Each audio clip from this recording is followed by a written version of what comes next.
Hey gang, what's going on? What's up everybody? What's up Manic? What's up PM Collector Boy? Satellite Sun, 2-Hit Good. Hi everyone, happy Monday. Hope you're all doing well. I'm doing good, quite good in fact. I'm feeling peppy. What's up Eva? Do our fantasy taxes. Pay our slime taxes. Holy crap, Endy's starting early tonight. Had a good conversation with Dolphin the other day. We really clicked. Wow. Wow. Hi, Dominic. How's it going? Hope you're all doing well. I'm doing good. Enjoying a tasty beverage for the evening. A little lime vodka concoction of mine that I find particularly delicious. Moitian G-bag.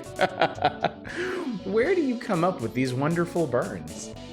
I have to apologize. I should apologize up front for the music playing right now. I thought if I went ahead and started this up, you know, it would just have music looping on the title screen. Well, no. No, it doesn't. So I had to scramble around for something. I was like, well, I can put on a Dragon Quest playlist, but I have a funny feeling those might get like copyright claimed or like blanked out or something. So I was like, okay. So I went with this, whatever the hell this is. So, Dragon Quest was made before music. Dragon Quest, yeah, don't Dragon Quest inside.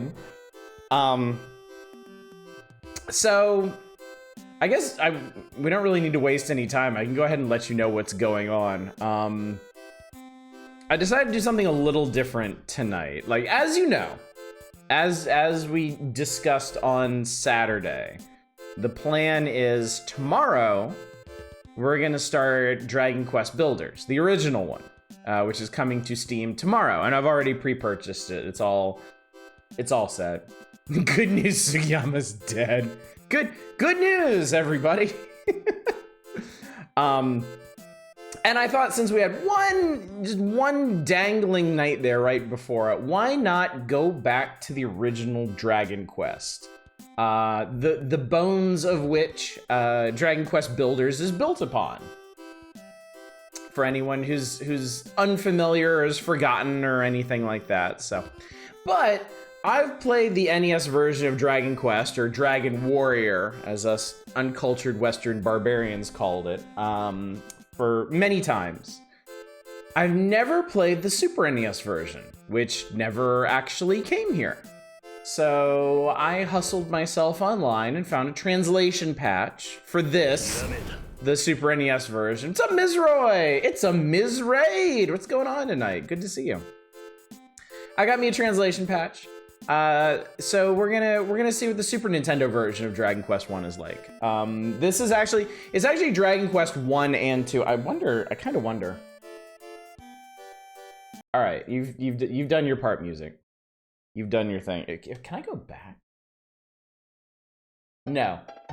Oh, now we get music. Okay, more boring screen, more exciting music. I can live with that. That's fine. Because it's telling us right here what we're gonna do.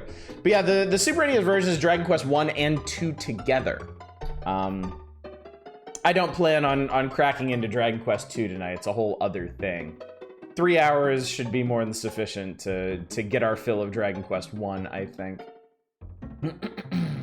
Dragon Quest, great subtitle work even these. Okay, so Fury, because this is a fan translation, I think what it was is like the big emblem, the big blue emblem, was in English originally, but then like the fire breathing, I think that was probably in hiragana, and since it's a translation patch, they translated that too. So you got Dragon Quest.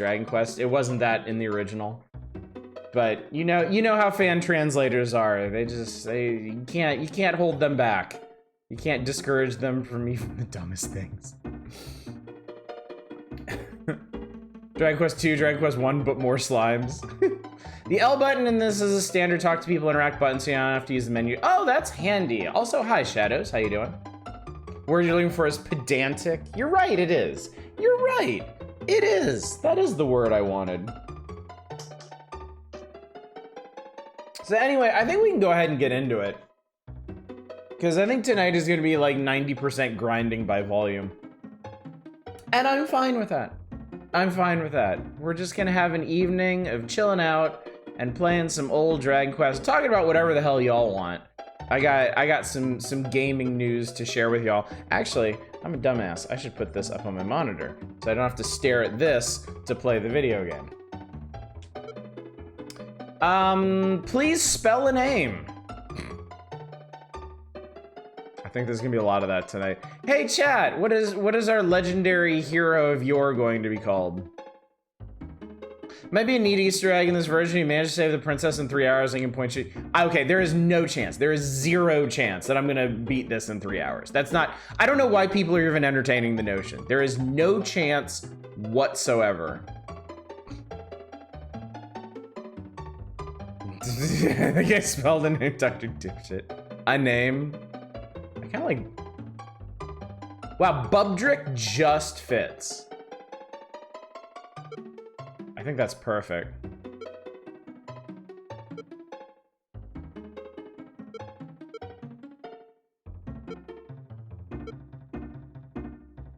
There we go. Which is gonna be great because they didn't use Erdrick in this. And give me the fastest, please. That'll save us some time. I used 2 capital B's. Perfect. Descendant of the legendary warrior, Roto. Descended from the legendary helicopter. The efficient. No! I'm gonna play the game like a normal human being. I'm not gonna finish it. I'm gonna screw around and fight monsters. The extra capital B is gonna bother me all night. Perfect. We've been awaiting your arrival. Long ago, the legendary warrior Roto was given the light orb by the gods. With its powers, he defeated the demons that had covered this world. This is how you know this has been fan translated and not localized. Because we don't say in English that demons cover the world, at least not in a context like this. This is an example of a fan translator being way too literal with it. And that is, I'm sorry, but I get, intellectually, I get the desire to want to be as accurate as possible to the original translation, but that's not how language works.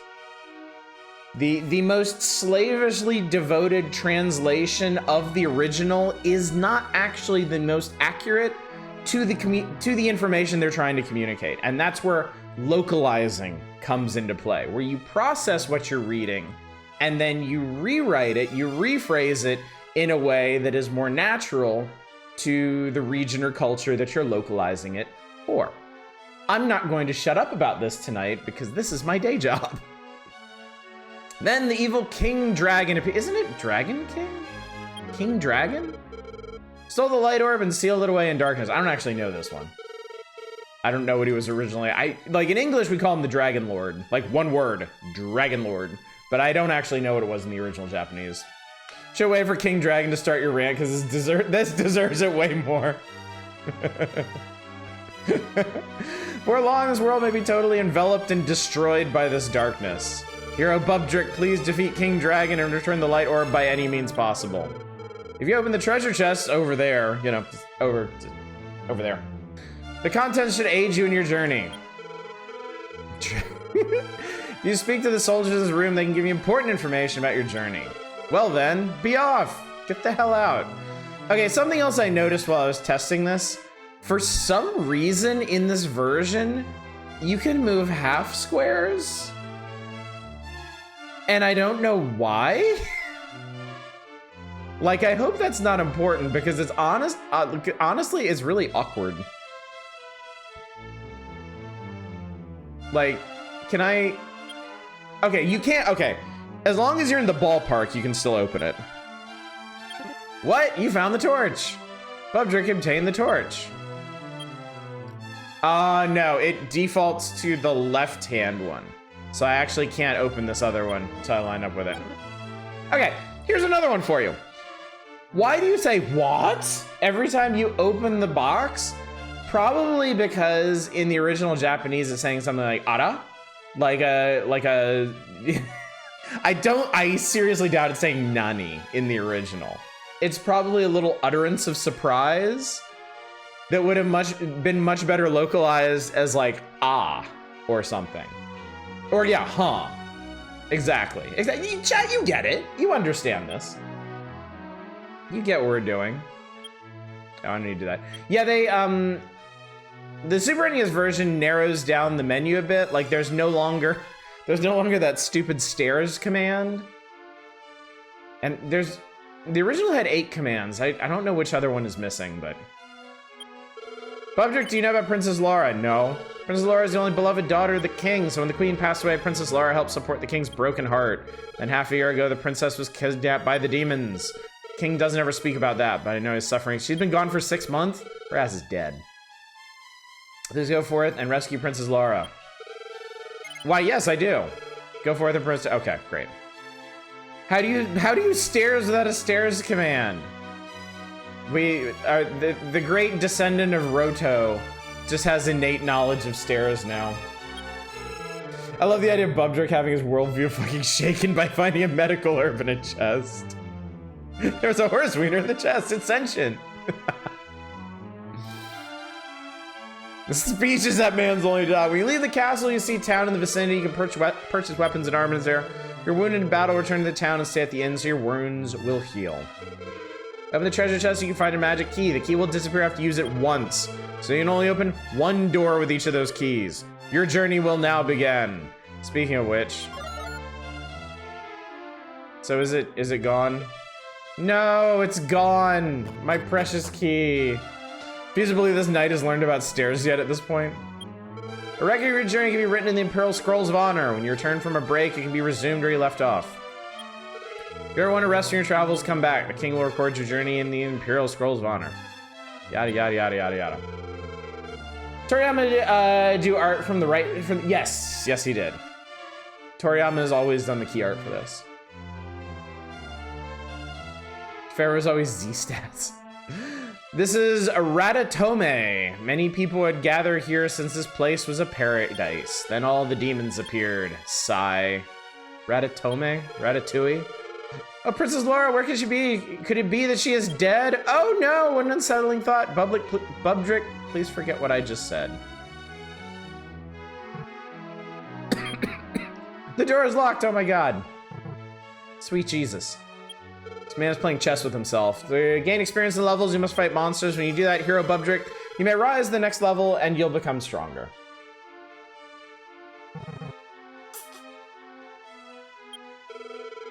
My girlfriend and I will be together until the day we die. Will the day come that my feelings will be shattered by demons? I wouldn't be saying that at the beginning of a game like this. His art for it was all over Shonen Jump from the very beginning of his advertising.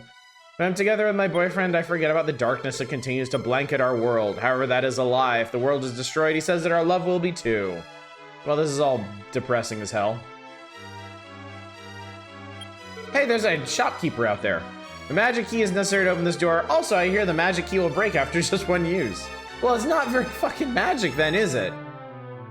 Or is this like some kind of old like key copy protection to ensure that they're disposable? A traveling merchant, many of my colleagues were killed by minions of King Dragon.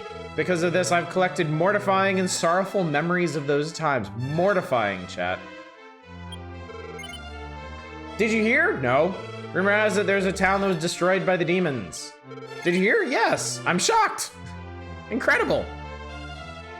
The doors have DRM. You need a subscription to open the doors. When you enter a cave, it's good to have a torch because the caves are filled with the power of darkness, also known as darkness. It's dark. There are more monsters in caves than out in the countryside. Oh, Princess Laura, sob. Man is overcome with grief. Or horniness. I don't know, really. It's hard to tell with this kind of sprite work. When the dragon of darkness spreads its wings, it marks the arrival of the descendant of Roto. May the light shine upon the darkness, O gods! May the light shine upon the hero of legend, Bubdrick. What is the beverage this evening? It's a concoction of my own design. The base is lime vodka. I actually threw a little lemon in because I ran out of lime.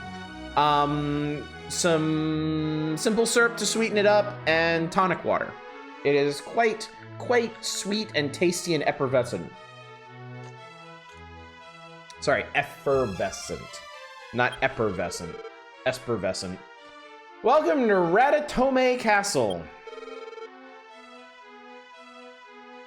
That's what the other guy just said. It's called a flaming oddish. Okay, where could the princess be? I don't know, maybe this is scary ass castle on the mountain on the other side of the river? I don't know. Also, good evening, Helvi. Good evening, Arcane. Good evening, Zem. Remember the boss theme? You got an amber ale? Nice. I'm gonna wander around a bit, because I have... What's my status? My equip... Wow, wait, I ain't got shit. Alright, we're going to town. Delicious made a little vodka and Fresca earlier years look similar. Oh yeah, it would be similar, wouldn't it? Get your ass down. Arcane, you're in 85 Street. That's crazy, dude. I appreciate that. Just got done watching The Beekeeper, which is John Wick, but with bees instead of a dog. How's this going? Not as good as that. Oh, this is the town of... Okay, well, that's confusing. There's Castle Ratatome and Town Ratatome. Welcome. Go inside and talk across the counter. Hello, sir.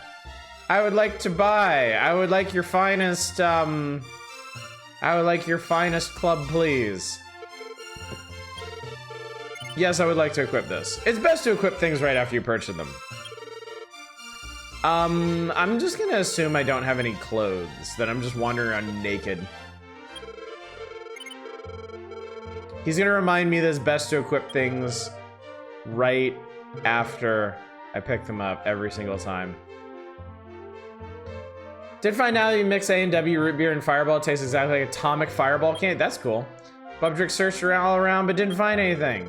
You leave this town and travel, beware of bridges. Terrible monsters waiting to strike unprepared travelers. So I believe that the way this game works is every time you cross a bridge, you move to like a new area in terms of potential bestiary. So as long as you stay in, as long as you don't cross any bridges, you should encounter, for the most part, the same kind of monsters. Let it all hang out. What's up, Lojwai? I am a traveling merchant from the town of Garai, which is far to the north of this town. It's a small town on the northwest peninsula. With every move I made, I was swarmed asunder. I was swarmed asunder.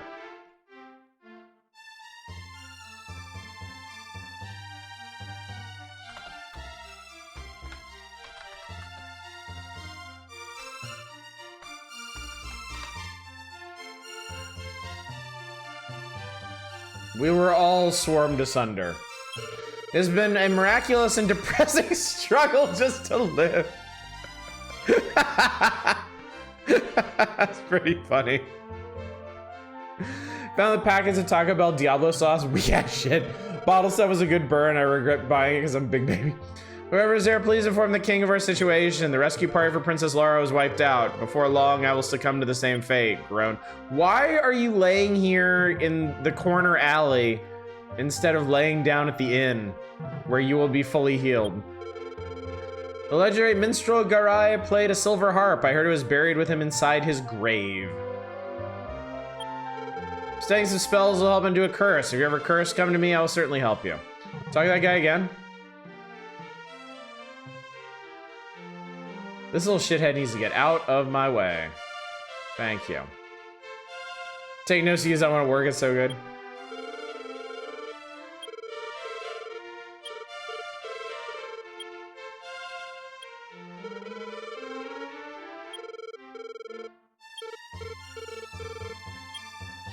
Did you mean this guy, Manic, or somebody else? Try again 2064 read-only memories and really liking it. Did you know? No. Seems there's a town somewhere that sells magic keys. Andy. Yeah. Uh-oh. The Swarm Asunder guy? Traveling merchant, which is far to the north of this town. Small town in the northwest peninsula. Every move I made was swarmed asunder by horrible monsters. But a miraculous and depressing struggle just to live. This is your guy. Only Sweet Home I'm familiar with is a Korean horror series. I didn't think Fresca played a role in that. There's an old NES game called Sweet Home, which is actually the progenitor of the Resident Evil series, among others. And the story of that game is basically told through frescoes that you have to vacuum clean. Play the Monomyth demo and I like it less than when it was older, but I can't explain why. Yeah, I tried it over the weekend and I just wasn't really feeling it. I might be more interested in the main game. I feel like games like that, it's hard to get into a demo of it because there's so much going on. Like, I want to get invested in my character, but I know I'm only going to get to play him for like 30 or 40 minutes, so. No. Only true descendants of Roto bear proof. Well, fuck you. Don't you tell me my business. No, I'm not Princess Laura, but hey, you're one handsome stud.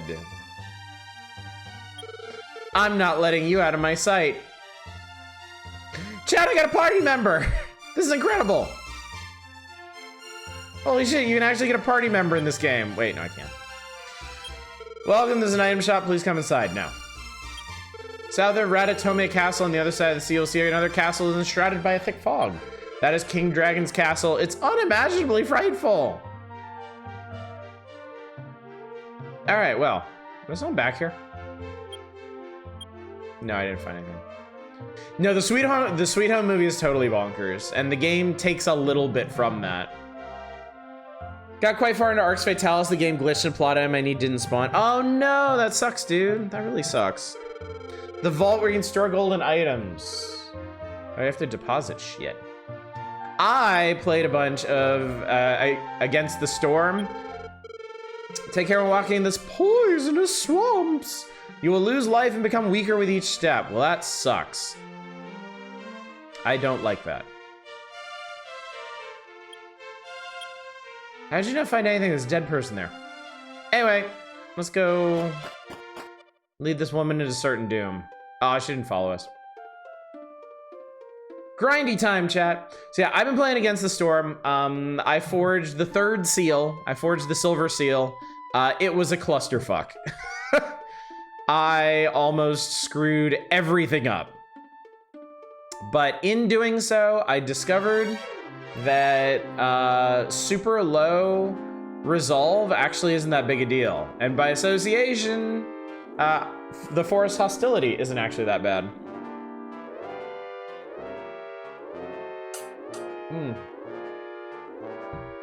And after that, I beat my first settlement on Viceroy difficulty, which is the highest difficulty before you get to prestige levels, so I'm pretty proud of that. I just own the shit out of slime. I got 2 experience and 4 gold. Well, this is our life, chat. Fight theme is something. Yeah, it's a kind of odd remaster of the original theme. Not a fan even of the NES theme. Yeah, I think that's fair. And I mean, you hear it so much. I think it was maybe a mistake to give it a little more fanfare at the start because battles in this game are so quick. During War in NES, everyone's spoken thee, thou, foe, medieval speak.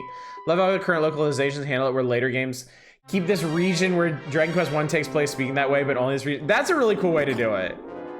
Yeah, I like that. Battle. Do. I am level 2, strength increased by 2, max HP increased by 7. I found more gold. Sugiyama can sometimes write competent music. He also wrote music that wasn't good on repeat a lot of times. Well, he was more of a classical composer, wasn't he?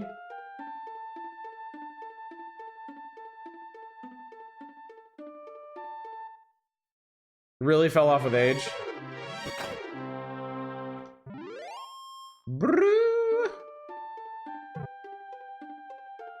Classical and very early J-pop, interesting.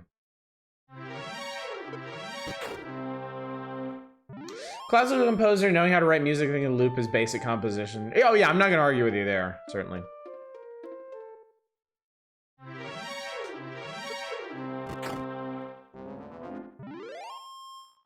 It's fucking old by Dragon Quest 11. Do. It's a Drakey. Oh, these guys are so cute. Drakeys are adorable. I mean, I know Dragon Quest slimes get all the love, but I have a particular soft spot for Drakies. They look so happy. Honestly, I think I really like the NES Drakies a bit more than these guys, because they're just like, they're big, they're like little winged smiley faces. They're basically emojis. 60s era J-pop, surfer rock pop shit was Kyle's forte. Yeah, I guess I wouldn't really come up in Dragon Quest, would it? Maybe he should have been composer for Final Fantasy instead. Forgot how simplistic Dragon... Dude, this is like the progenitor of the JRPG genre. I mean, I'm sure there was stuff before this, but man, like, talk about setting a trend. Back in the day, they had a Dragon Quest plug and play where the control is sword and you had to swing at the enemies. That's pretty funny.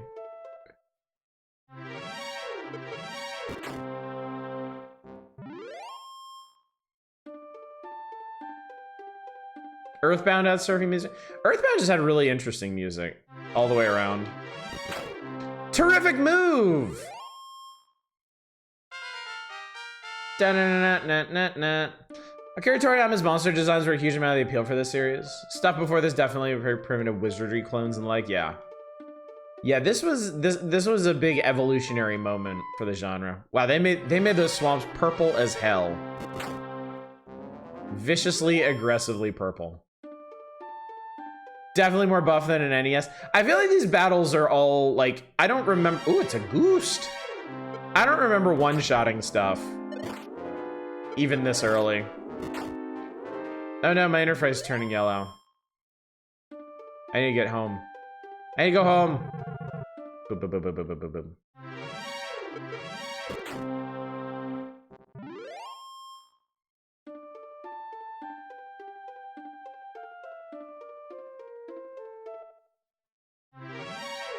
The slime didn't see me. Well, I saw him. I know this is not how it works in JRPGs. This game drilled in my head that crossing bridges means tougher monsters. It's funny. I always kind of play it as if that's how it goes. Bumdrick 10 out of 10 name. Interface turning yellow to draw your attention to it, which obviously never happens in real life. So if you've never played Dragon Quest II, it does the same thing. Except on the NES, the palette is so limited that everything in the entire world that is white turns yellow. And that if one of your party members dies, it turns red. And it is so obnoxious. Why? The hell do you want?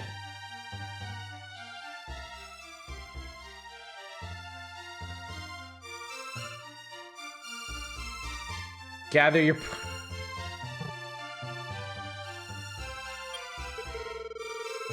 I am one handsome stud after all.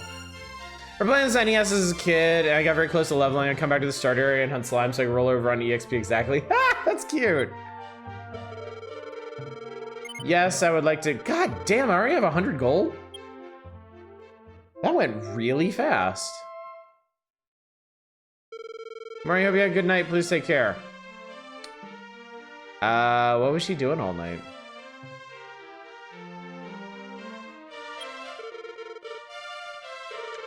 I would like to buy a... Give me a leather shield. Yeah, there we go. It's nice that they tell you what's gonna change with your stats.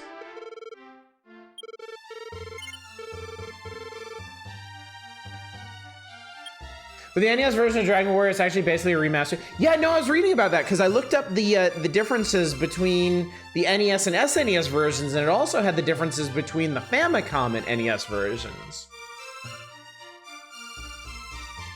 Yeah, like the original Famicom version didn't have battery saves. It had a password system. And yeah, the sprites didn't change direction when you moved around. Which is pretty crazy. Kind of wild that people actually put up with that. Watching you. Let me see if I can get if I can afford a harb. Famicom version sounds like garbage. It sounds like rough going, like seriously. How much is a harb? Oh, I can get a harb. Here it is, Bubdrick. Here it is. Dragon Quest password sounds like hell. Sprite not changing direction thing came from the very first couple Ultimate games, and then you just kind of realize, wait, you don't have to do that. That's funny. All right, there's a place I want to go. I'm gonna see if I can get there. After saving, of course. Actually, I guess I don't. Wait, do I have to save? If you die, did they just yeet you back to the castle, or does it actually load you from the last place you saved?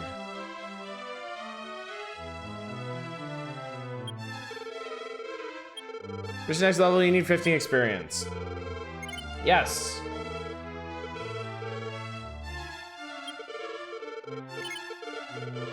Be off, hero. Get the hell out, hero Bubdrick.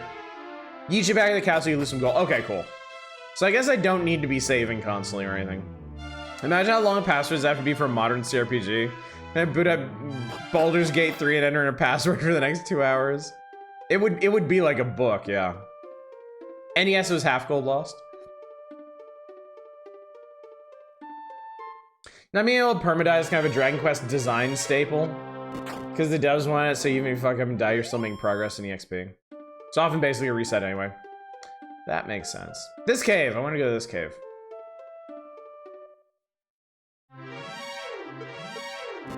Smacko.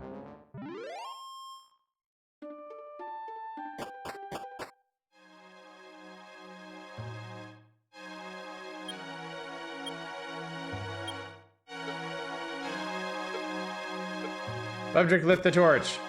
Ooh, look at this cave. It's a neat cave. Getting gold so much faster is probably way less important.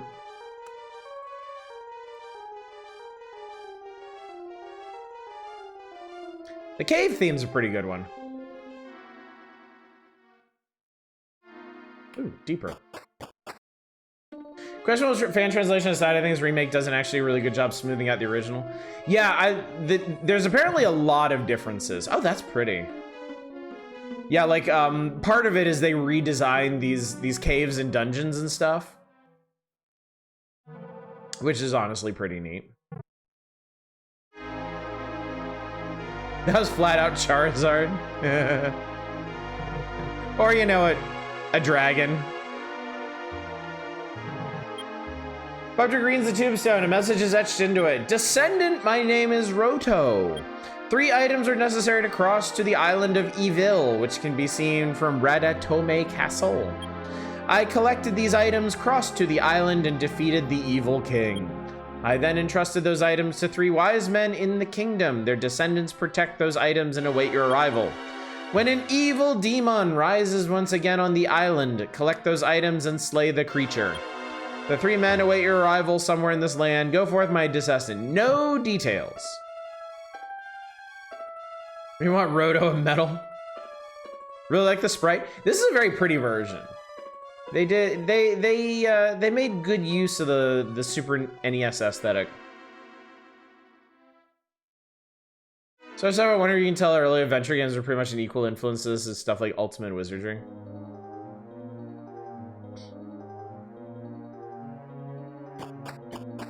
Roto-Rooter. I guess there's just no enemies down here. They warned me there would be more enemies, but there are in fact none. I think that's the only thing down here. I think it's just the tomb. The Dragon Quest III remaster is even more stunning animated monsters. There's another town up here somewhere.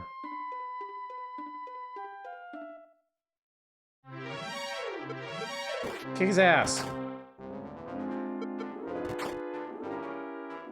Kick his ass. Yuji really likes collecting stuff being part of progression. That's why mini medals start showing up later. Yuji just wanted more stuff for players to collect. More stuff. Aha, town. Also, I really like, no jokes please, I like that you can play this with one hand. That basically with your left hand you have like the D-pad to move, and the left top button just handles all your interactions. Did I hear my song, Traveler? Yes. Then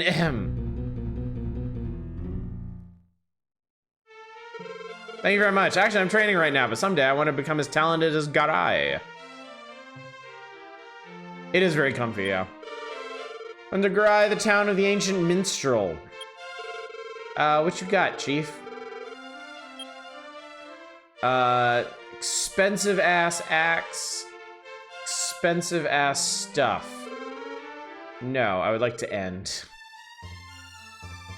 Can't set us up and expect not to swing. Came for Adatome. There was a cave halfway on your way here. That cave is said to be for the worship of the legendary warrior Roto. Well, good for him. Very long ago, after a lengthy struggle, the minstrel Garai ended his long journey in this land and built this town. Therefore, this place is called the Town of Garai. I saw everything. A monster kidnapped the princess of Ratatouille and flew her to the east. Is there any brave person who could help the princess? Yes, there is. Oh, there is? Then please tell me that person please tell that person the princess was taken to the east. What you got? Same. Should've said no. He saw everything. He saw everything, chat. No. Oh, the poor princess. Wow, it sure do suck to be her.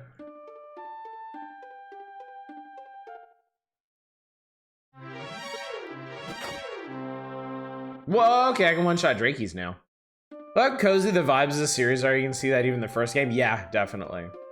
And not just because of this version either. It's like, it's very cozy on NES as well. The Super NES look and feel definitely adds to it though. You know, everything feels warmer on the Super NES. It's really nice. The warm blankets of JRPGs to you. Da-da-da-da-da-da-da. I learned Fireball. Yeah, that was... The warm blankets of RPGs was really Final Fantasy for me. I had Dragon Quest 1 and 2 as a kid, but I never quite clicked with the pace of them. Like in Dragon Quest 2, I was always getting my ass kicked. Just all the time. Getting my ass kicked all over the place. Whereas Final Fantasy, it felt like you could take a much more direct route through things. Fireball's such a creative name. I remember all we had was Hurt and Hurt More, yeah. Never played the games where they got really good, yeah. Yeah, I understand that. Hurtaga.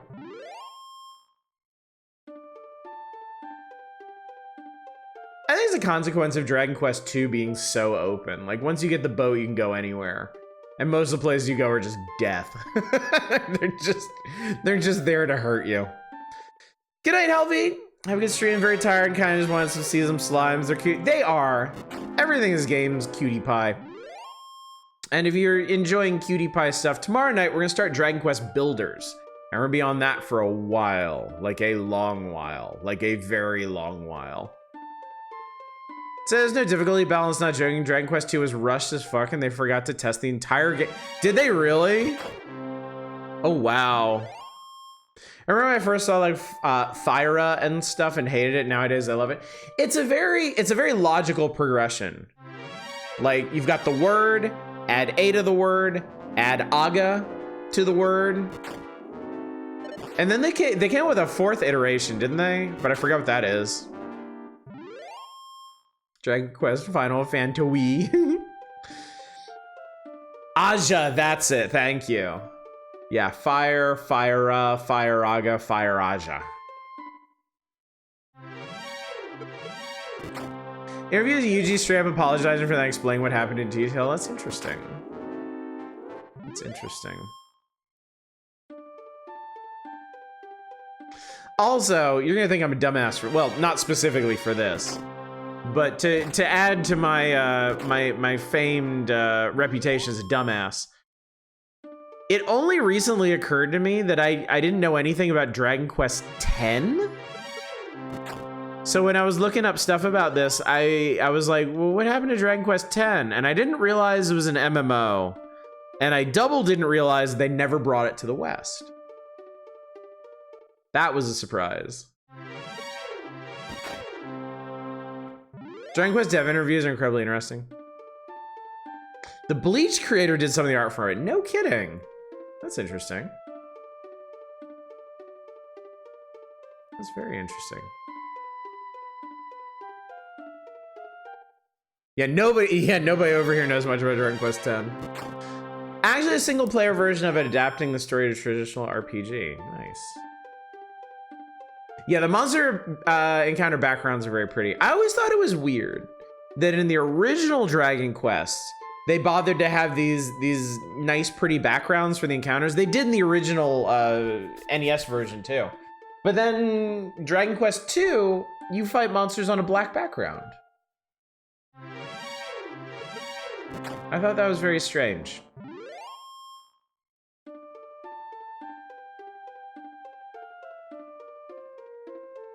Famicom version didn't have backgrounds and it got added for the American remake. Oh, okay. Okay. That makes more sense then.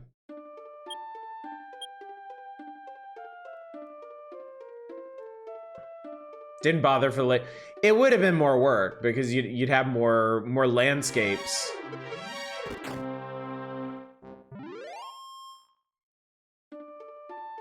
I mean, for 2, they would have had to do like a ship deck ocean one. They would have had to do a tower one. They would have had to do a castle one.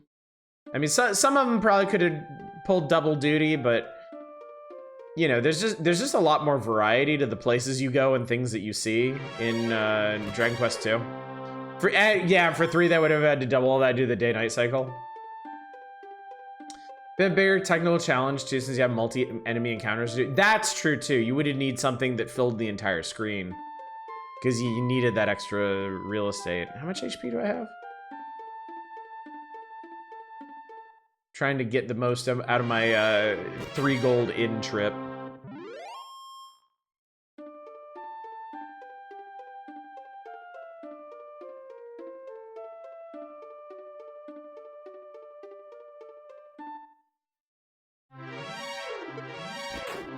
I do really like, I always really liked the feel of Dragon Quest 2.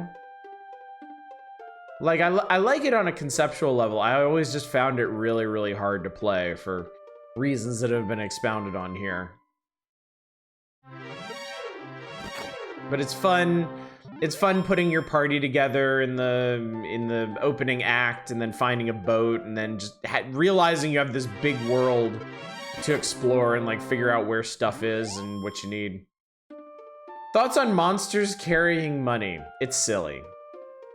It is simply the way of things. It's how RPGs work, but it is silly. I mean, you could like I feel like it would be easy to abstract it as like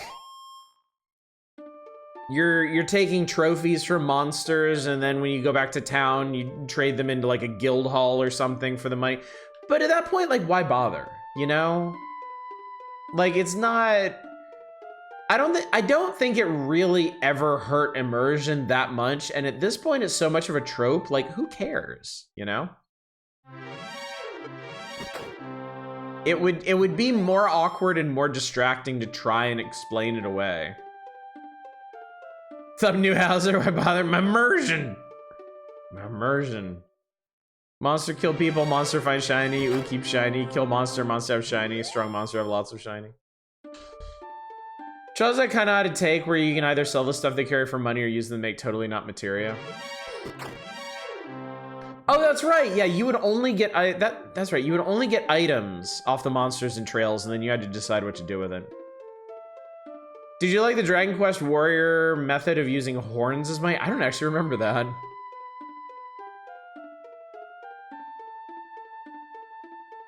Three is a big improvement on all the stuff from 2.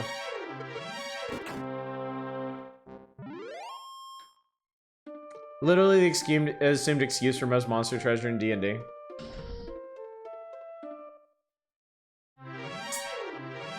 I mean, the other thing you can do, and what most games don't tend to do, is take a different approach to the economy in a game, in an RPG. You know, where the economy isn't directly tied to battling monsters, but doing other things. That was another one of those bold new ideas that Final Fantasy VIII tried, where you actually had a salary, and your salary was dependent on things other than your performance in combat. And I don't think that was a bad idea, honestly.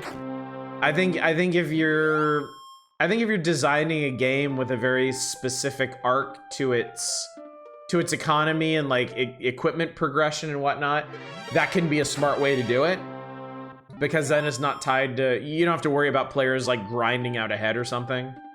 You really like that salary system? It's very unique. And I appreciate that it's unique. I always say the money is what's in their bellies after they ate the adventurers and other travelers.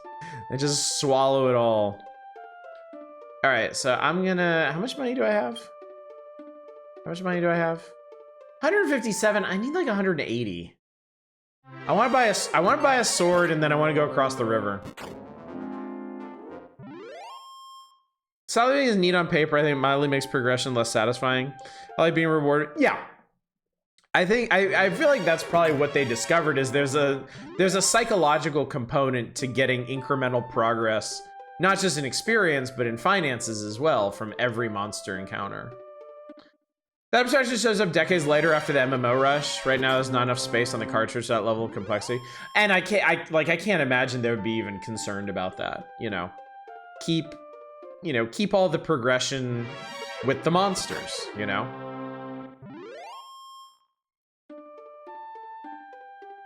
You don't really need, like, it's interesting that they did later come up with parallel progression systems, but it wasn't by separating experience and money. It was by layering new things on top, like new ways of like learning magic or skills. Salary felt like it made very little difference what I did as long as I waited for the next paycheck. I also prefer being rewarded for monster parts and using them to craft things. It does make it a more involved process, yeah. And I also have to assume the ever-rising popularity of things like Monster Hunter makes that more appealing too.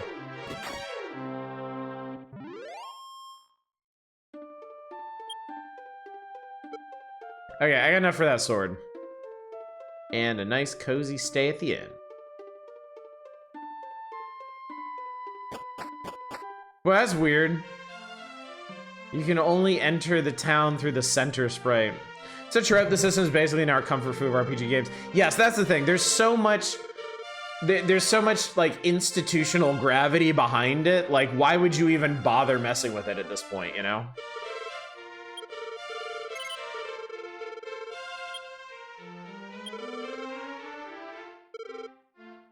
What's for sale? Have a club. Thanks a lot. Money buys you more stats and powers via items. Having monsters drop money directly is a convenient way to peg that buying power increase to go along with your XP power increase. True. And then you get interesting systems like in original Final Fantasy Legend, where your human characters don't level up. You have to buy stat increases for them. It's such a weird system because there is still technically hidden XP, but it's only for mutants. Humans level up through cold hard cash, and monsters don't level up at all. You just have to feed them. You have to feed them meat that'll turn them into stronger monsters. Monsters don't drop money in Earthbound. You have to get money from your dad or phone. Oh, that's right. Yeah. That's actually, you know what? I'm glad you mentioned Earthbound, because that is sort of like an early version of that whole salary system, isn't it?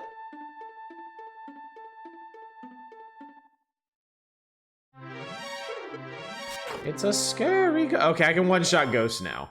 I go before ghosts, and I can one-shot them. So cool. Good.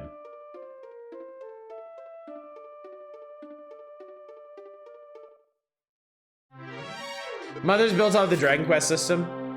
Yeah, it's a very similar kind of game. Like right down to the menus. Oddish Ghost Killer. Earthbound's case is adding extra skep to kill monsters, get money. Wait, so what determines how much money your dad gives you?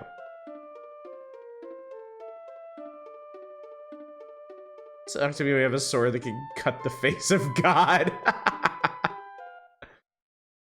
Oh, this is the other side of that swamp, isn't it? Wait, did I not? I didn't really cross a bridge, did I? I just took the long way around.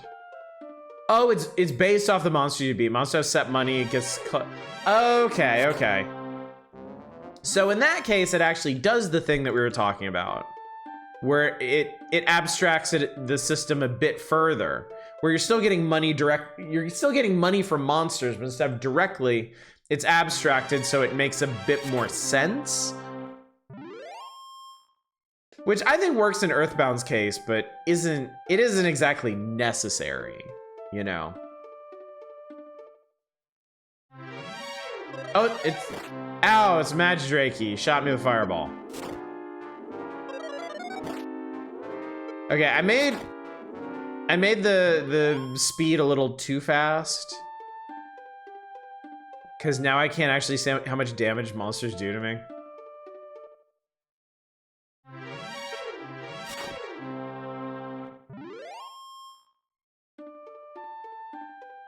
I appear to be ill-prepared for Magidrakeys.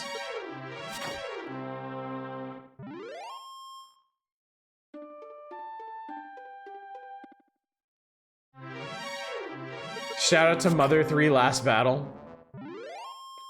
This is not the Switch version. This is the Super NES version. It never came to the Super Nintendo. It was Japanese only, so I grabbed a fan translation of it. That's quite nice. Very pretty and has a lot of little design improvements. Just imagine 4 more hours of this. You don't have to imagine, because this is what we're doing tonight. Looks so much cleaner than SNES games. I mean, I feel like it looks on par with like SNES Final Fantasy IV. SNES rulebook was bad time for Dragon Warrior.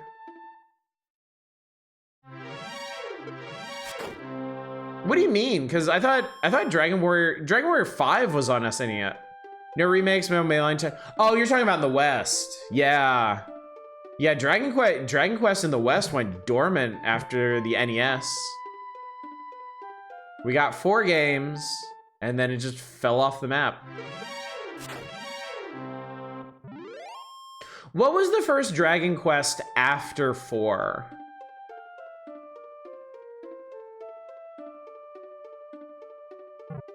Seven. What was 7 on?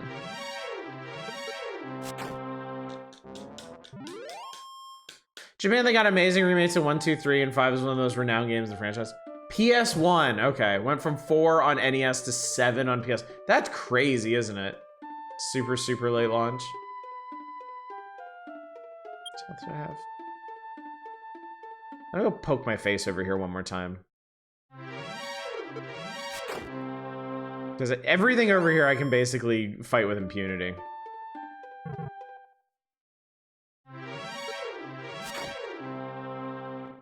They rate my migration of JRPGs from Nintendo to Sony. What an incredible misstep that was, huh? Oh god, that's scary.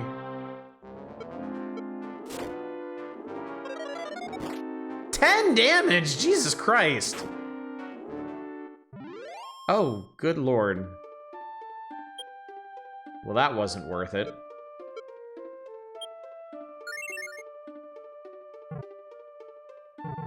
Goodbye, shit. No! Goodbye, shitty land across the bridge. Dragon Quest VII spent most of its development as an N64 game. Did it really? Wow. Legacy video game RPGs try to do something more with the idea of a wealth score or whatever found in a number of tabletop RPGs. Oh, I've heard about that. Like some tabletop RPGs, instead of actually having you keep track of like gold pieces or credits or whatever, just gives you like a wealth number. that means you can, in general, afford stuff from like a certain, like, from certain classes of items and services, right? Dragon Quest 8 on PS2 is when we got a bit of a resurgence of West, from a nobody fucking cares series to a niche series. And then 9 was on DS, right? World of... I think that's where I heard about it. That World of Darkness moved to that.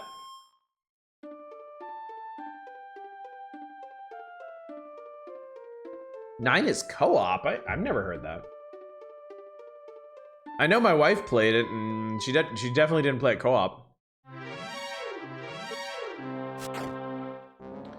Call of Cthulhu has a credit rating stat. Well, I mean, Call of Cthulhu is at its core about existential horror, and I mean, there's not much in modern living that channels existential horror like your credit rating. What's up, Bob? How you doing tonight?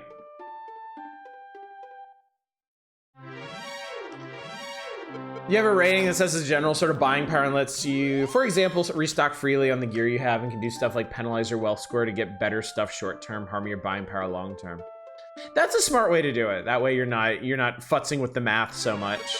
And it's got to be easier for the person running the game too, because then you just have all your equipment and options separated into buckets.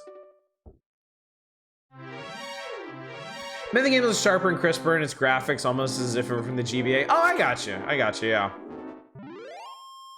I think there is also a GBA version of this, if I remember correctly. 9 also influenced a hardware feature on the 3DS with the whole Street Pass thing, where you put your DS in sleep mode and meet other players or other DS in sleep mode. I remember hearing about that. I never got to do it, but yeah. GBZ ports of 1, 2, and 3. Under the influence and noticing notifications. Sorry, I'm like, oh no, you've missed about 40 minutes of this. I'm still just tooling around in the starting area, grinding on monsters. The quintessential Dragon Quest experience. Works so well if you're in the right circumstances, like college. What's up, Cheese Toast? It is pretty, isn't it? It's a damn shame we never got this version. We probably have a healing spell at this point. Let me check. If we do, I'll head back over to... Stop searching around. Spell. Yeah, I have a heal spell. And I can cast it 4 times. Let us be iron metal bold. Dragon Quest 1 has some RNG to... Oh, does it? I thought it was at set levels. This is Dragon Quest 1. Nothing really happens in this game. Excited for the Dragon Quest 3 remake with the Octopath. And wait, wow, they're doing a Dragon Quest 3 remake with Octopath. Is determined by your character name. Same with stat growth. What? So might I have severely hampered our character's growth by naming them Bubdrick? My turn a little early tonight? Sounds fair, Manic. I'm pretty sure you're not gonna miss much. That's a big ass scorpion. 4 damage, 4 damage. 4 damage. Some damage. It went too fast for me. 6 damage. Giant Scorpion defeated. 16 experience. 25 gold is a lot of gold. 269. Nice. Don't know about the engine. It's high definition 2D. You get insane stat growth if you're named Kefka for whatever reason by coincidence. That's really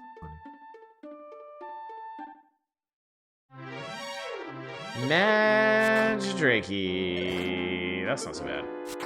Seems like as long as the Magidrake doesn't cast a spell, we're in okay shape. Just in case. Boo-doo-doo-doo-doo-doo. I have 38 hit points. Do-do-do-do-do-do. Nobody wants to be on the bad side of a would-be god. Woof.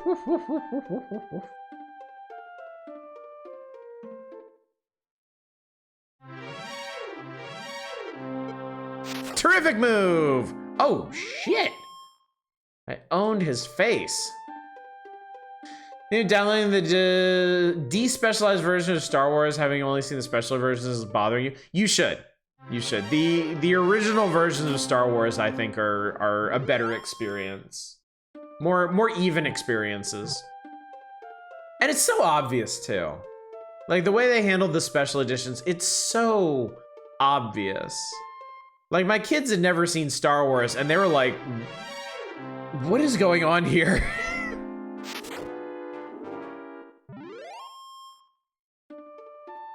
Stat penalized, stat strength, maximum page.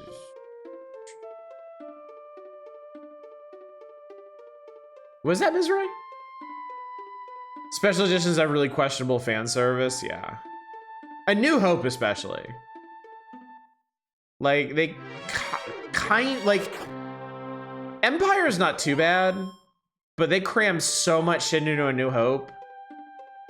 And then I think Return of the Jedi was the one where they decided to have like a random musical sequence in Jabba's palace. Oh, the name bonus is for Bubdrick. Ooh, I can one-shot mages now. Sweet ass. Well, I live in the universe where Force Unleashed uses the protagonist named Lucas suggested as a joke of Darth Icky, and everyone's too scared to question before it's explained as a joke. Oh, man. How sick of everyone's shit must Lucas have been by the time he finally sold off Star Wars?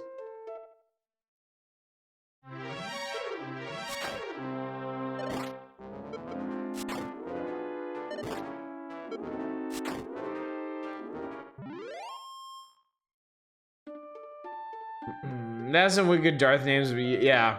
No, I've heard that story many times.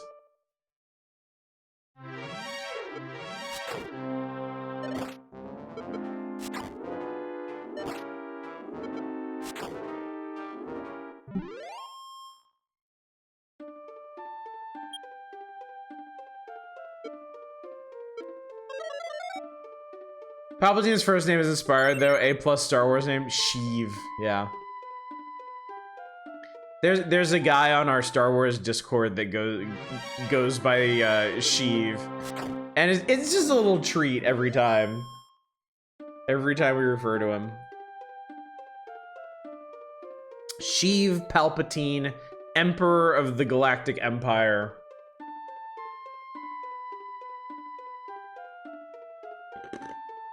What the hell, Shadows?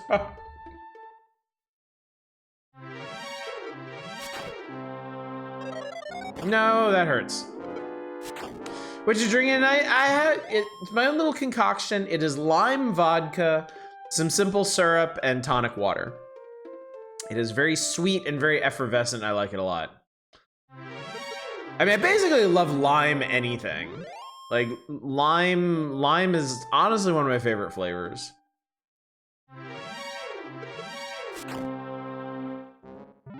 Drink out of the toilet. There's a...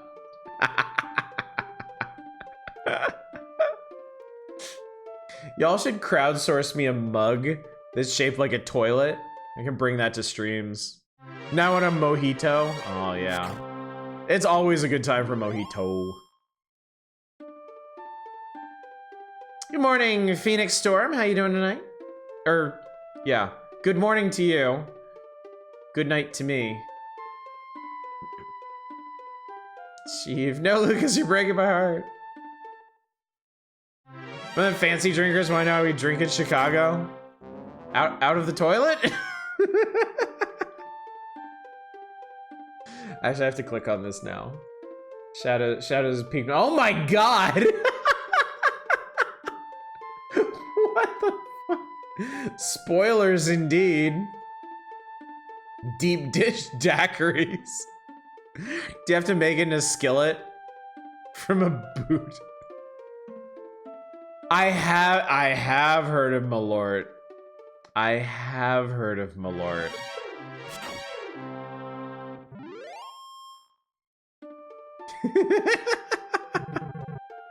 I see why you described it as flashbanging. This is the first Dragon Quest, yes, Chaos. But it's on Super Nintendo. It's the Super Nintendo remake that we never got in the West. Honestly, improves on the graphics a lot. Improves on the pacing a bit, though you wouldn't know it from the way I've been grinding for the last 40 minutes. Adds a bunch of nice little quality of life things. Just as stupid, woke up and looked at my alarm clock. Thought I was an hour late for work. Wasn't until I was almost out the door I realized I work afternoon shift this week. I would never be able to keep track of that. Like I work 9 to 6 every day, and like if I ever have to push my schedule around for some reason, I have the worst time remembering.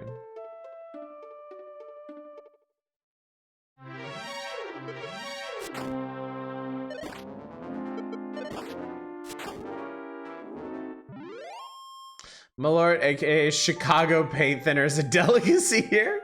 Torres tried it off, and best description was tastes like when Dad left. Oof. Oof. Finally got to see Otis grinding on cameras, but as sad as I thought it would be. You set your expectations low and you'll never be disappointed. Like how the DQ games had 2 sprites for when you're facing left or right and your sword doesn't magically swap hands. That is nice, isn't it? Yeah, you can see his shield on this side. And you see the sword on this shield on this side. That is nice. Drink to bond with friends over. This is one of the Dragon Quest guys that got into Smash. Yeah. This is Hero, I think. Or no. That was oh crap. What is the Dragon Quest 1 hero's canon name? Or does he not have one?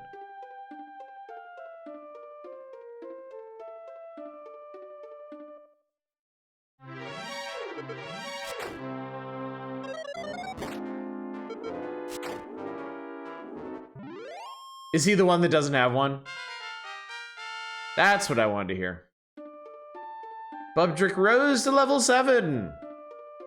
Strength and speed and vitality and a little bit of other stuff. And I learned sleep. I can finally sleep, chat. At last I can sleep. We'll take a shot of Malord of a chipped shot glass with dried blood the way it was intended. Only officially named one is Loto Erdrick. I thought when they added the Dragon Quest protagonist to Smash, I thought they all had names except the first one. Like, I'm pretty sure the Dragon Quest 2 protagonist has a canon name. Because the other party members do.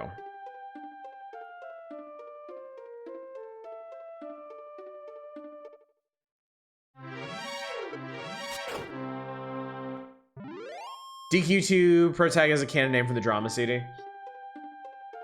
Names used in the manuals are like 8 for the 8 protag.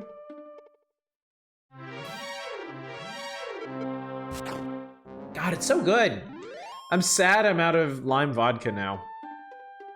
There's a brand of vodka I really like called Deep Eddy. And we caught it on sale one weekend like weeks and weeks ago. And I've finally run out of the flavored vodkas. And it makes me sad. You got Puff as its I have no idea, Dave. I could not tell you. How much money do we have? Jesus Christ, I'm rich! Holy shit! I'm gonna go north and buy something large and threatening.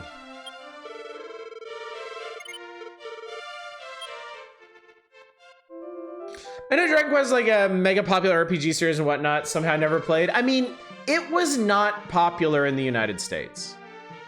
They did a big push for the original Dragon Quest in 2 and 3 and 4, but it just didn't stick, so they kind of gave up on it for a while.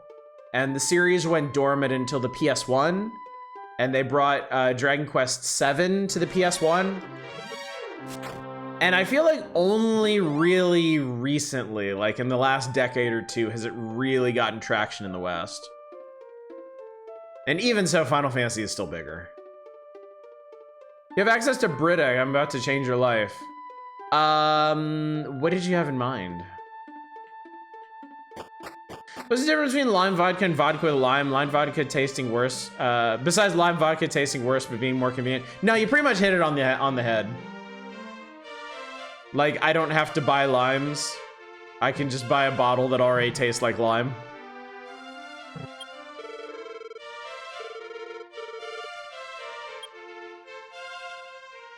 You better believe.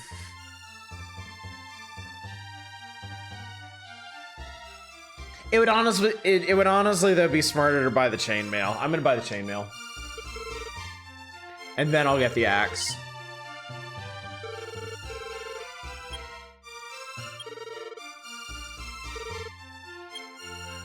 Because I just went from plain clothes to chainmail. I skipped the leather armor in the middle. Dragon Quest to me is like Disney cartoons are in comparison to Final Fantasy's Looney Tunes. Give me the edgy Looney Tunes. I see what you're saying, yeah. I mean, it's purely a matter of taste. You know, they're both very, very rock solid RPG series. To me, the big difference has always been that, like, Dragon Quest is Dragon Quest. There's an element of Dragon Quest that's basically immutable. Like, this that we're doing here, like in later games, you'll have an actual party of characters, you'll have different vehicles like boats, you'll have more of a story going on, but like the very core of Dragon Quest never changes. Like, you can always count on that.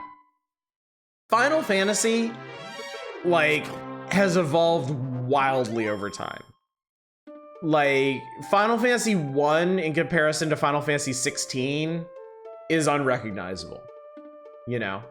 And I think there's an advantage in that, you know? I think it's good that there is a long-running RPG series that is still basically what it started as, but with more and more added to it. And there's another RPG series that just went off the rails and found new rails and then went off those too.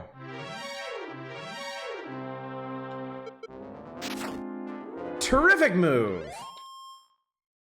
I guess I'm well enough equipped that I can actually do some exploring around here. Ow. If you only play Dragon Quest 11, you recognize the core of it here? Yeah, definitely. Chainmail, I like that email you had to send to a bunch of friends, otherwise something would happen to you. I remember those. The 3 remake also does something fun with stat growth, where it's determined via personality quiz. Then for your party members to assign random personalities upon character creation. You collect self-help, but what the hell? Tested whether filtering cheap vodka could turn into top shelf vodka.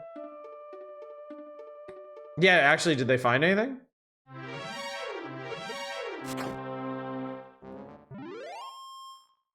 You have a decent backyard, you can buy a lime tree sapling at Costco in the spring. I would actually like to do that. We have a lemon tree, which is why I make so many lemon drops for me and my wife. But I would love to have a lime tree as well. 2 or 3 testers found the filtering process did make the cheap vodka taste more like the expensive stuff. They could still differentiate the expensive stuff even compared to the 6x filtered cheap stuff.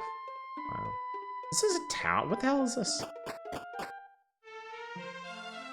Oh! Wow, look at this place, chat! This looks rad! I found the village of Myra. Hello to this. Husband of poor Cleo over there skipped town to buy some magic keys. That good-for-nothing man left behind his lovely wife. I mean, really?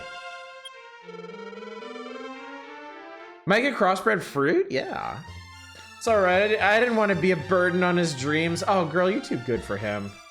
You can do better than that shithead.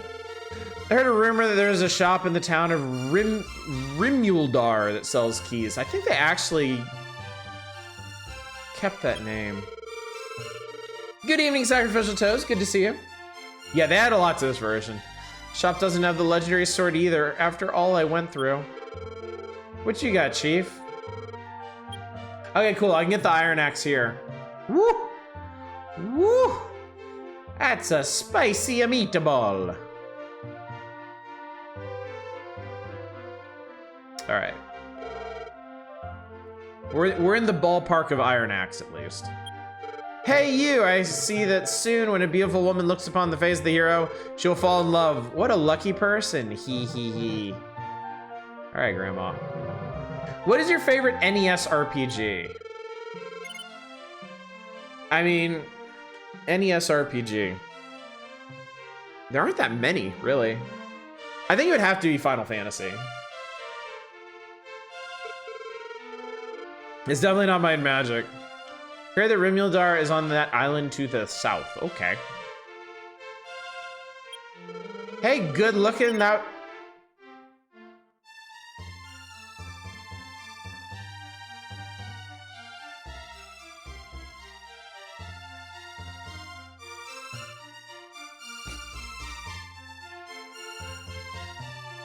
Yeah, this is an SNES port of the NES original. I don't know how I can refuse an offer like that.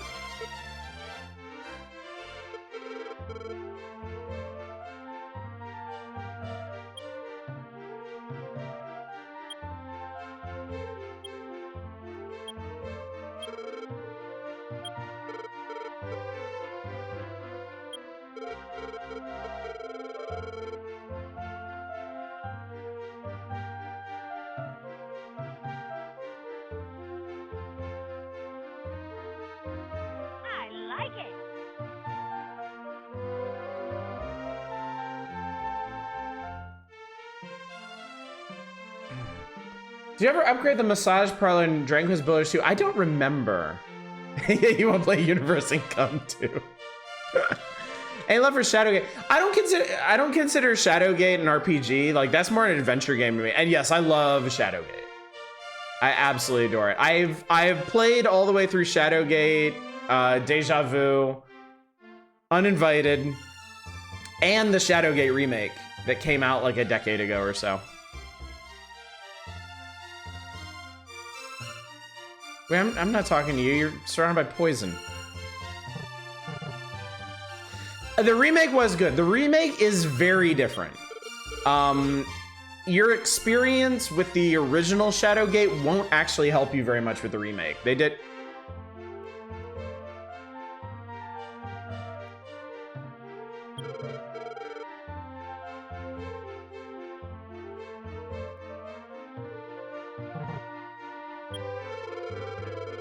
$12 gold highway robbery. Drake was not having a girl offer you a puff puff and you say yes, she shoves your hero into a sheep's ass and says, come again. No, I've never played Shadowgate Tabletop. I didn't even know that was a thing. Oh, interesting. Oh God, the woman's inside me.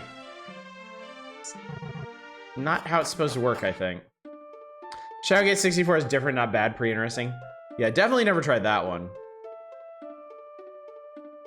Never in this game of filthy. Ow. TurboGrafx Shadowgate that adds combat? That's crazy. Played the Shadowgate board game on TCS a while back. It was awful. It's the horny town.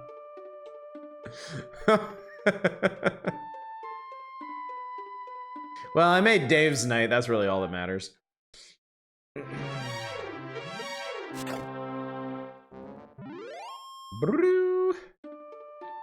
See the new game from Don't Nod actually looks pretty interesting. After Vampire, I wasn't really keeping track with her. No, I haven't. What are they doing? What are they doing, Pampa Collector Boy?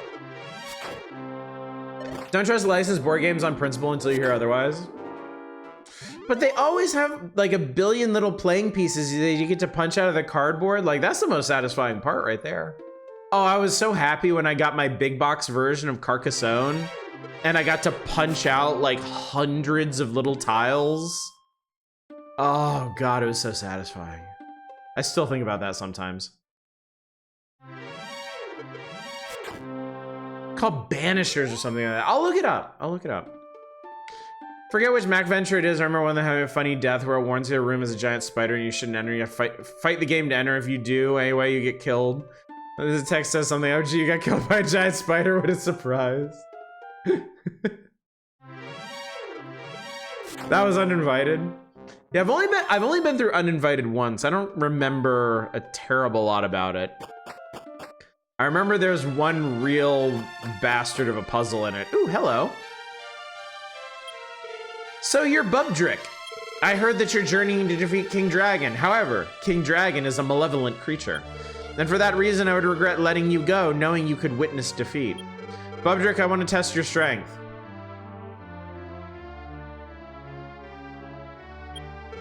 Somewhere in this land, oh, okay. Somewhere in this land is a silver heart, which can attract monsters. When you retrieve and bring back that item, I will recognize you as a true hero and reward you with the Staff of Rain. Cool, okay. I need that. Uninvited is probably your favorite of the OG trilogy. Ask Harp about secrets. Nobody see Puff, Puff, Puff. Smack him in the head and steal his staff. It's just an old man. Not like he could stop me. I'll come back with my iron axe later. See what he has to say about that.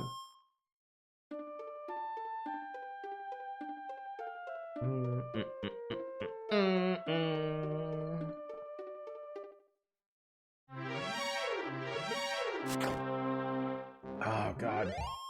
It's delicious, chat. It's like alcoholic Sprite. Though I guess you could just mix vodka and Sprite if you wanted that.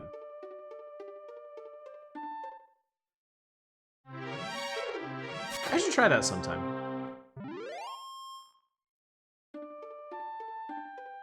Where are we at? No, don't search. I'm getting so used to just having one button that does everything. Was it 560 or 580? Can't remember now.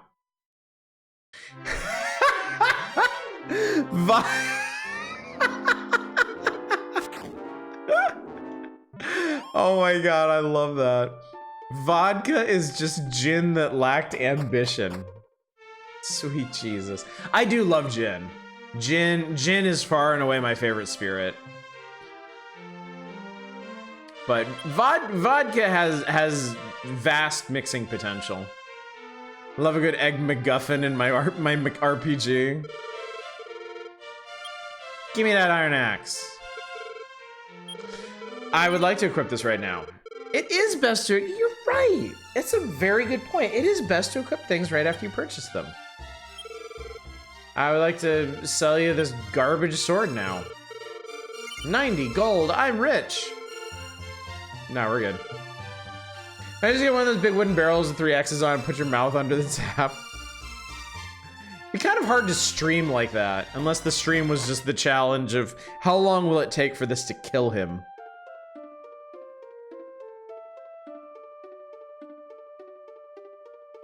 Right, the Dragon Quest 11 Puff Puff is also kind of funny, where if you say yes, you get pushed off a cliff to feel the. It sounds like they got pretty clever with it. Chapo. Okay, so if I want to go, oh Christ, if I want to go south, hang on, don't I have?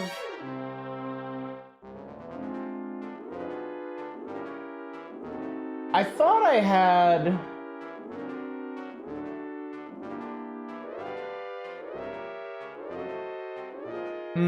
Okay.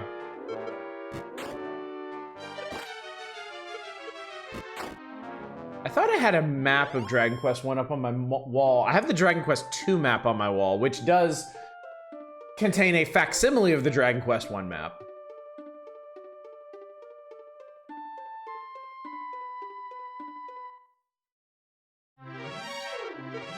Starting at 3 or 4, the Puff Puff has become a misdirect. Vodka, Sprite, and orange juice is an electric screwdriver. Ooh, I've never had that before. Sounds interesting.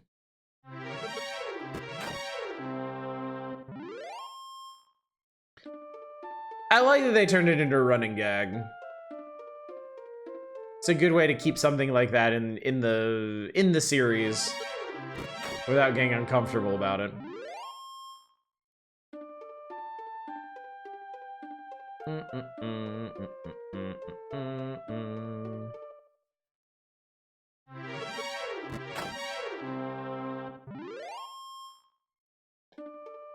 They could have used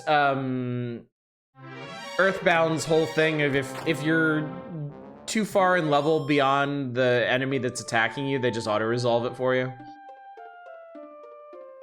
In fact, a lot of RPGs from this era, from that era and earlier, could have used that system. Pharaoh 7, where you say yes, Puff Puff is just someone playing Puff Puff on a horn. Yeah. Yeah, that's really kind of a good one for anybody.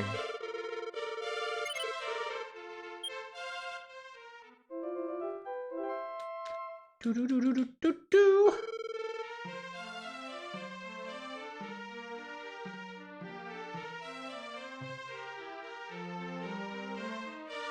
So let's see here. So we got herbs, torches. I should probably keep a torch on me.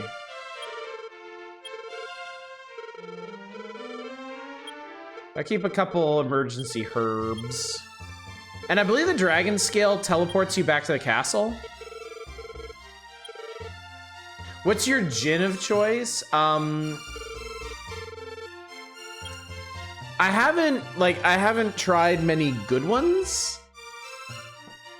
Because we tend to stick to cheap alcohol in this house. I do like Amsterdam. Amsterdam's probably the best one in my price range that I've tried. Oh, scale is a small stat buff? Well, it's mine now, so. It's 8 gold. Don't waste all your money on crap like that. Look at all my... Oh my god, your medical herbs stack. What the fuck? I was unaware. I was unaware they had made that technological leap at this point. Like the later Trails games implementation, where you're giving an attack button that can stun enemies for a preemptive strike. If you're over leveled, then 2 hits the enemy on the field, auto resolves the fight. It's also a good way to do it. I'm sure you need to use it.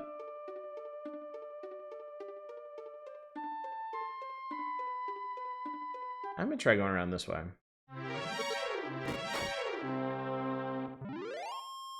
The very idea that items might stack, it's insane. Pew, pew, pew, pew. Pew, pew, pew, pew. Oh boy, another bridge.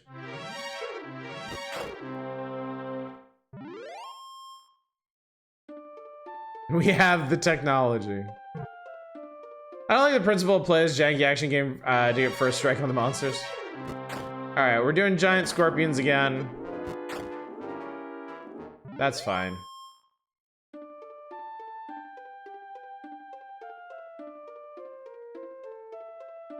Nothing over there. I always love the amount of quality of life the Trails series has. 100% chance to run, being able to retry directly from the start of battles when you die too much to fight. Being given the option to reduce the difficulty. That all sounds pretty good. Turbo button allows you to speed up the entire game with 6 speed. So many, especially since so many modern JRPG systems reward momentum, first strike is a huge deal. I just noticed they have Giant Scorpion 1 here. You never fight more than one enemy in this game, do you? Why did they do that?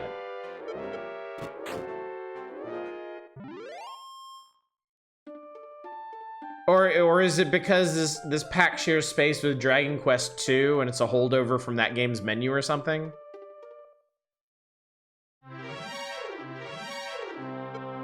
Okay, yeah. If you're not a Dragon Quest person like me, chances are you've seen Slime before. You say they're top 5. Oh yeah, god. Slime, yeah. The Dragon Quest slime is absolutely ubiquitous. It's a very, very important feature of the gaming landscape. All right, cave. I'm doing a cave. I see a cave, I'm doing a cave.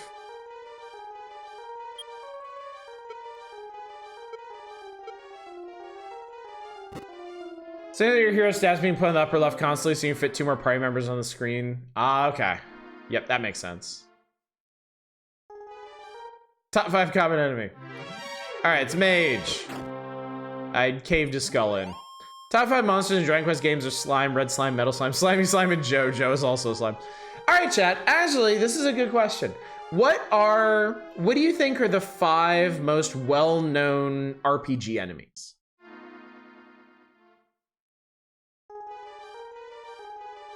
And I don't mean stuff like imps or whatever, but like mascot enemies. What the shit? What is an Iba? It's supposed to be an eyeball?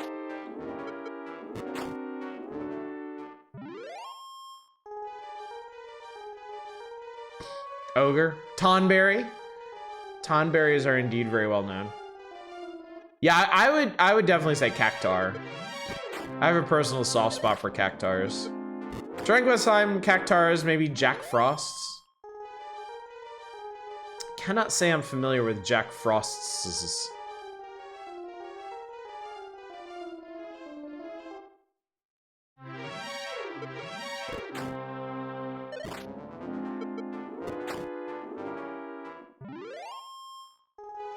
Pikachu count? I will allow a Pikachu. Jack Frost is from Shin Megami Tensei? Okay, okay. Better than Owlbear, neither an owl or bear. That was so funny. That was so funny. I love Rabbites.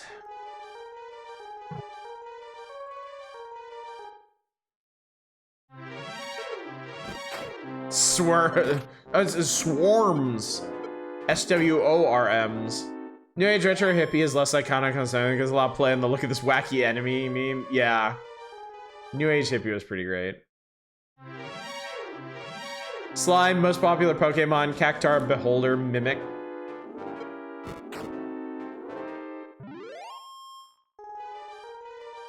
It is kind of funny to me though whenever I go to like a Korean store or supermarket or something, and I see them using like the Maple Story mushroom or Ribbon Pig on signage. That always makes me feel pretty good. This place wraps around, doesn't it? Something's going on here. Okay, well I made it back to the start because I'm an idiot. Weirdness, I'm casting this to my TV from my phone, having some phone issues, so restart. The stream cast doesn't even hiccup. Weird. Dragon Quest actually has our alternate concept art from before Toriyama joined. Ooh, really? Oh, cute.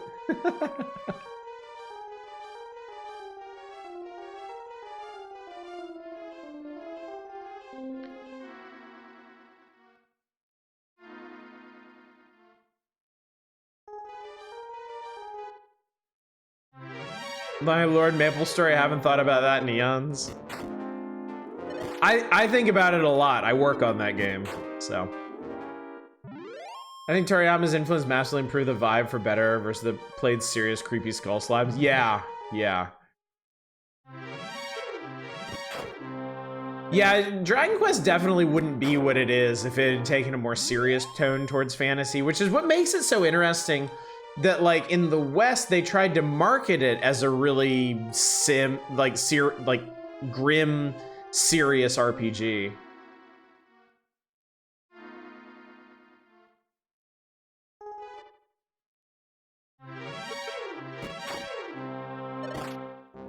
Horius slimes look exactly like the wizardry slimes.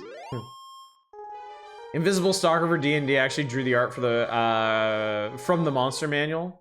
Nice.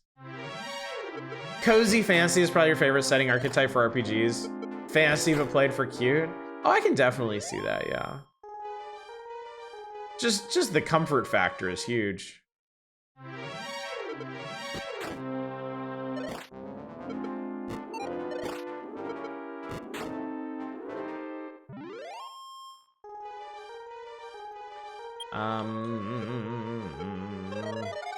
Boodle-doodle-doodle. Breath of Fire 3 also has that coziness appeal. Hey, I found the stairs down. Or I found some stairs down. Hopefully it's the ones I want.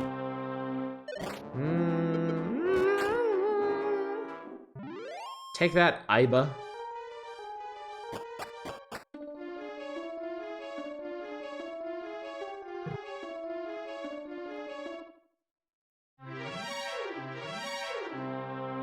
How droll.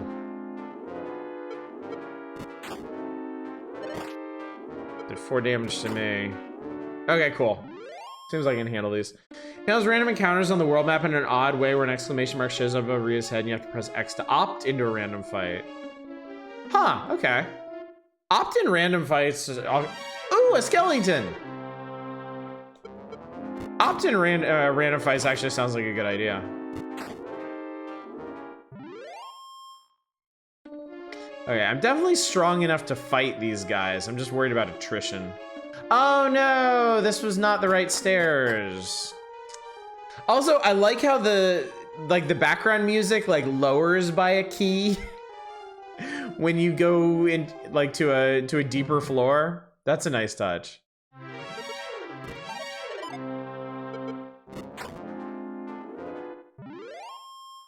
Yeah, that's pretty cool. Ooh.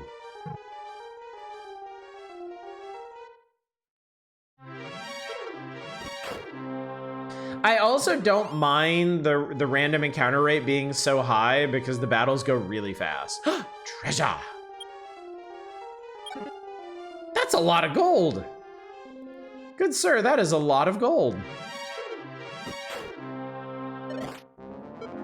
I think it irks me in RPGs, merging equipment for a stronger version almost never fails. The game won't let you merge the thing you're currently wearing. You need to unequip it or grind two other copies and merge into each other. I feel like merging equipment is like... Are there more conventional RPGs that do equipment merging, or is that pretty much the realm of like mobile RPGs?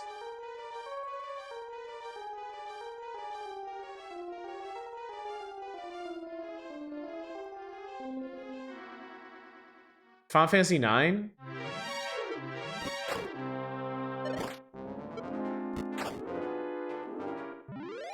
Oh yeah, there was. Oh yeah, there was like an equipment crafting. Oh fuck you. Oh fuck you.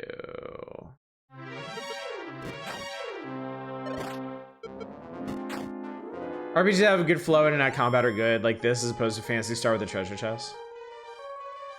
What does it say about me? The first game I think of with equipment merging is 2 words. You're irreparably damaged.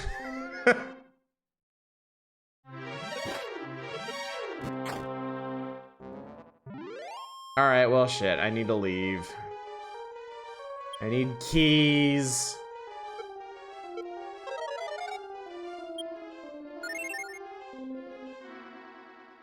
Keys, chat.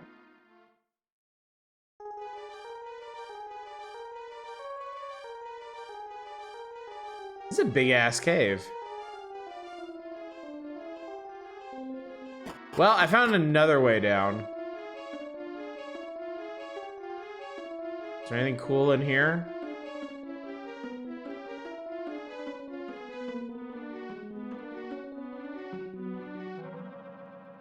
I also always found it very interesting that Dragon Quest dungeons are made out of 2x2 blocks. All right, I found another giant pile of money. So assuming I can get out of here without getting murdered, I can get a bunch more cool ass equipment.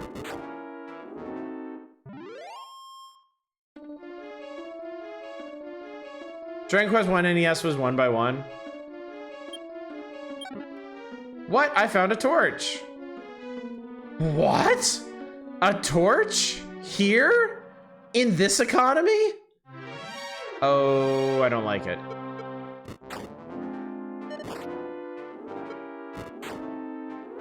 Okay, I can still two-shot wizards, but they look scary. So the original game was 1x1, but they made this one less claustrophobic. Okay. The droll does not see you. Aced.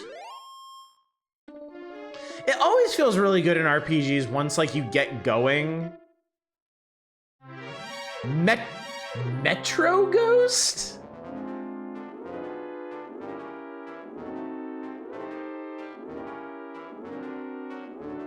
Metro Ghost? Someone break down the etymology of this one for me, please.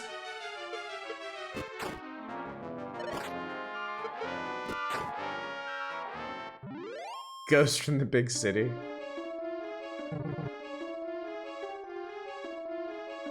Oh, that looks important. Shut up.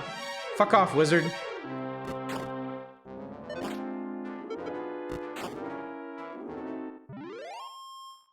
That'll do, Ghost. That'll do. What? You found... Ooh! What is my status? Oh, I got a leather shield. Okay, yeah, we want the iron axe. We want the chainmail. Yeah, we want that iron shield. Wait, dragon scale is accessory? Wait, you can have accessories in this game?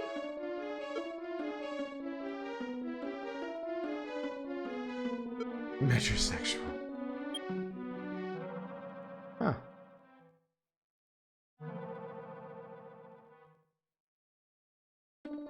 Oh, okay. I mean, I just didn't realize. I didn't think this game had accessories at all. I figured everything from the item shop was usable.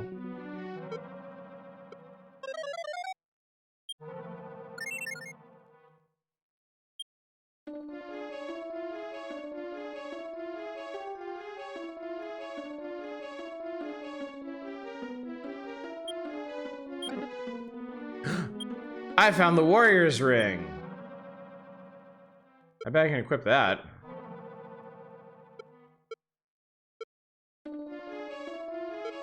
Oh, I can equip both of them. Shit, just equip everything.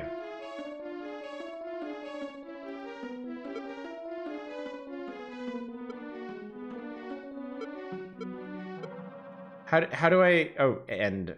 Just end. So what does my item screen look like?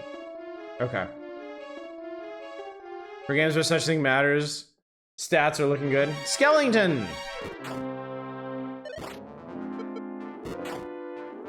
I'm not noticing a ton of damage here, but a ton of difference here, but I'll take it.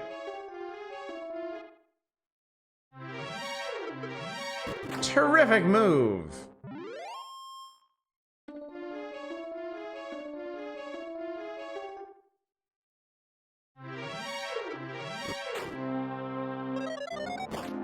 Okay, fireball actually doesn't hurt that bad. Like a point each.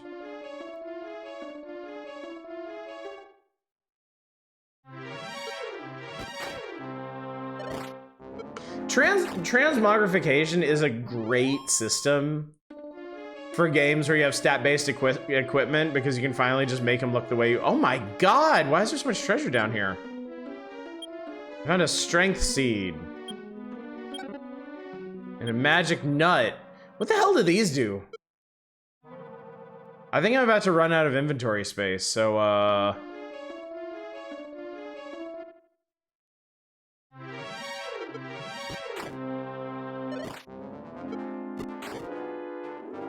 Strength seed, that sounds like something... Yeah, it sounds like it increases your stats, right? Well, let's try them. Use a strength seed, buff your strength increased by 1!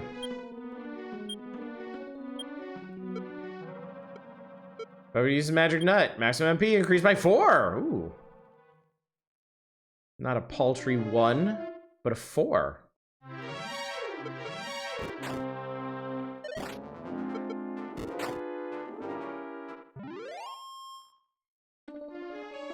Maybe there's a health nut that I need to find.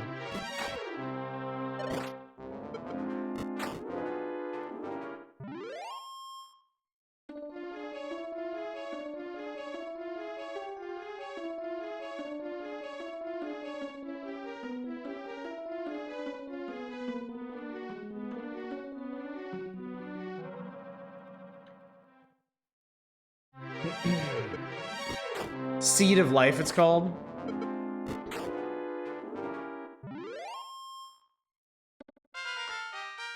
Da da da da da da. Level 9. I learned Radiant. I don't suppose the Radiant spell is... Ooh, hello. I don't suppose the Radiant spell is a replacement for your torch, is it? Ah, okay, good. I don't need to come back here with a key. Oh, thank God. Alright, Metro Ghost. Wow, I just splattered him. Been so long since I played Dragon Quest, and I spend so long with the old localizations, all the names here slip your mind. I mean, that's totally fair. Yeah, I guess I really shouldn't. I guess I really shouldn't expect anybody to know since I'm playing a fan translation. So unless somebody else like knows this fan translation inside out, like, okay, it's 2 MP used outside of battle. I bet you use it in Sever Torch. Sea of Life is actually better in Builders 1 than 2, and 1's also full heal. Nice.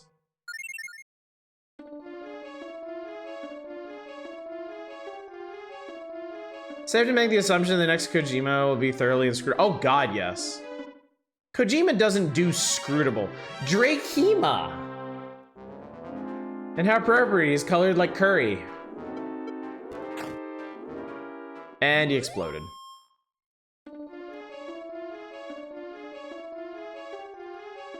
And I accidentally found my way back to the entrance. This is great. Now I can just get the hell out of here. And fight a bunch of wimpy enemies on the way. This is great, chat. This is great.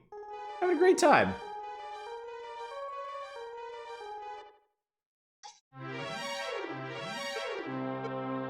Let's smush an Iba.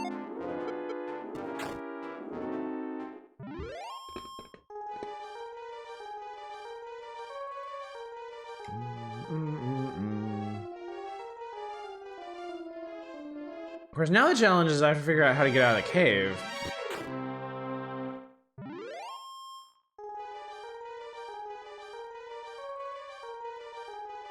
Like, I had a real pain in the ass time getting this far.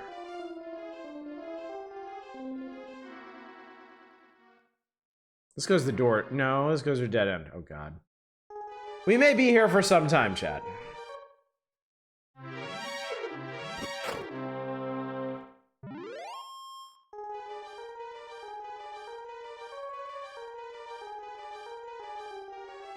Oh, wait. I remember that. Okay, good. We're on the right track. We're on the right track. I may actually survive this.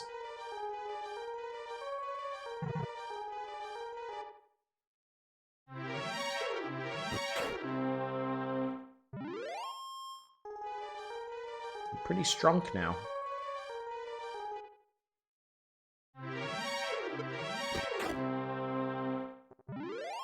Hey, Radiance expands your field of view. I will try it in the next cave we go into.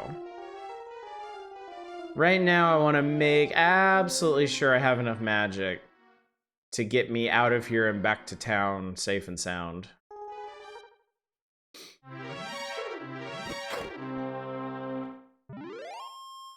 I'm definitely glad they dropped this limited field of view for future games.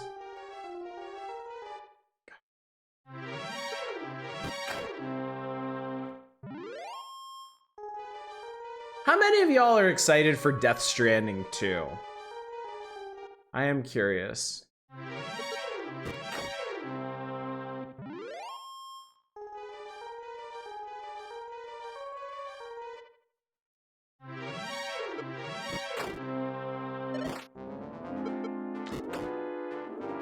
Still barely touched Death Stranding 1. You're looking forward to it? I don't even know what it was. There is a 2 coming, yeah. The last, Sony press conference-y thingy thing. I did it! I did it! I've escaped with my life. Yeah, they announced there was gonna be a sequel. And they showed like 10 minutes of it. And it somehow looks even more bonkers than the first game.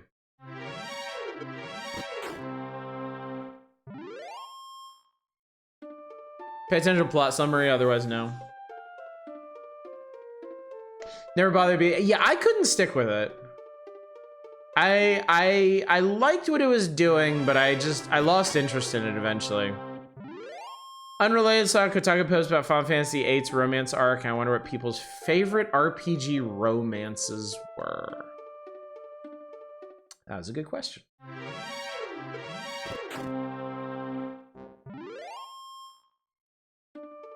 What are people's favorite RPG romances? You know what? We're not doing this one.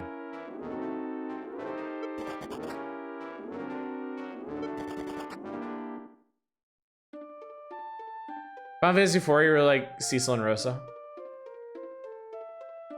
All right, I don't feel the need to cross another bridge at this particular juncture, not after seeing that. Never got too deep in the first one. Try watching the streams and it gets completely bogged down early on. Yeah. Like Cecil and Rosa because they have an actual adult relationship from the very beginning. I like Laguna's romantic arc from 8, which is funny because I never really cared about Squall and Renoa. Laguna was definitely the interesting character. Definitely the more interesting one.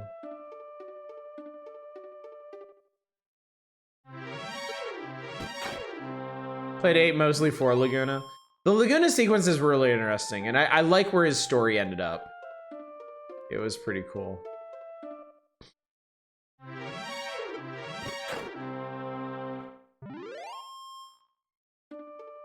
I will, okay.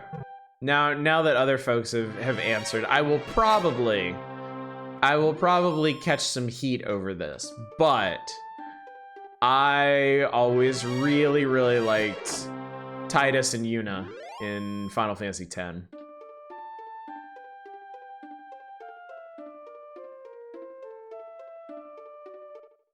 I always really liked that they were able to start a relationship without all the stupid faffing about will they, won't they, that other RPG relationships have.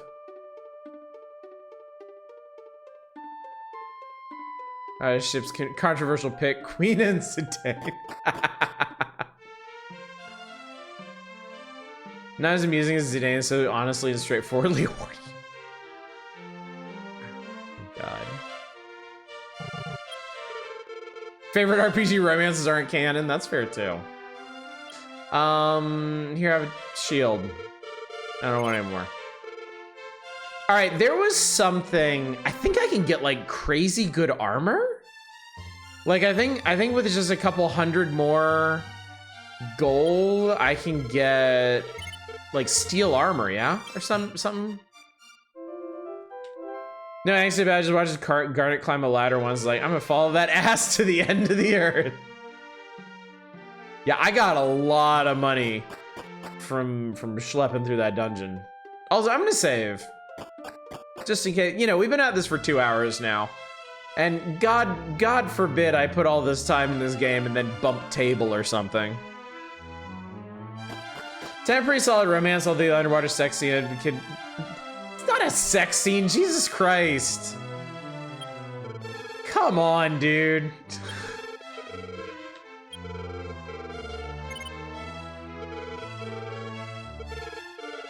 Also, I haven't saved since level 3, so. I was 8 and very stupid. All right, fair play.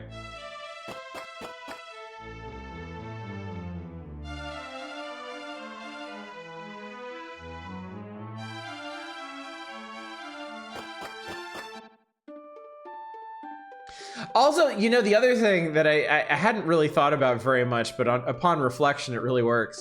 Final Fantasy X into 10-2 also has Waka and Lulu, who have the very realistic relationship arc of, well, we spent all this time together, I guess we're a couple. Yeah, okay.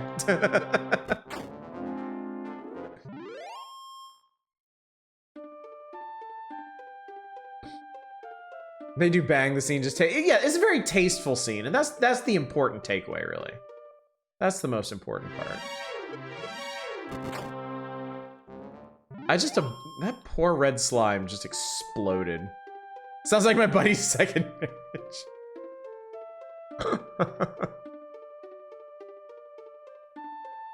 You remind me of your dead brother. I'll take it. I mean, if it's Lulu putting that down, I'm taking that.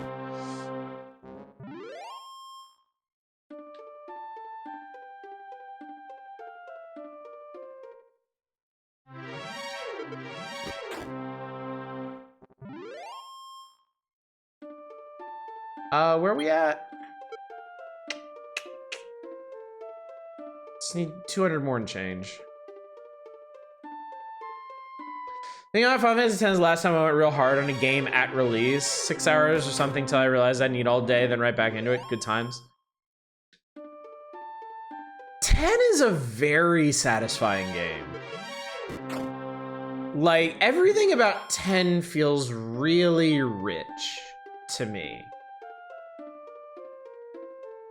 Like, the battles are very satisfying, the cutscenes are really fleshed out, the world is very, like colorful and involving. Like, 10 has a lot going for it, like a whole lot. Wouldn't mind seeing that on here sometime. I wouldn't mind playing that again. I haven't played it since release. That was a long time ago, too. That was college. Nah, I guess we've been living with each other for the past year. I tolerate your presence. We might as well just call this a marriage. This is me. I always found the romance in JRPGs where you pick a partner romance kind of underwhelming. It feels like it's pandering the player versus the logical narrative arc. I think you're onto something there, yeah. Because I think because it has to be optional. Like, it can't really have a major part in the storyline. And I think if you have like fellow adventurers romancing each other, a big factor of that is going to be the adventure itself that they're on, you know? It's not this weird ancillary thing happening outside of like their quest to save the world or whatever. You suffered through 9 for us. Good to see you with the long Final Fantasy you like. Maybe, yeah, I don't know. Maybe later this year, we'll collectively decide on a Final Fantasy to do. One that I'll actually finish. Having gone back to, I remember 10 fondly. Super linear is about the only complaint you throw at. And yeah, it is very linear. Like, it absolutely is. But I still like it. I still feel like it manages to do a lot with that.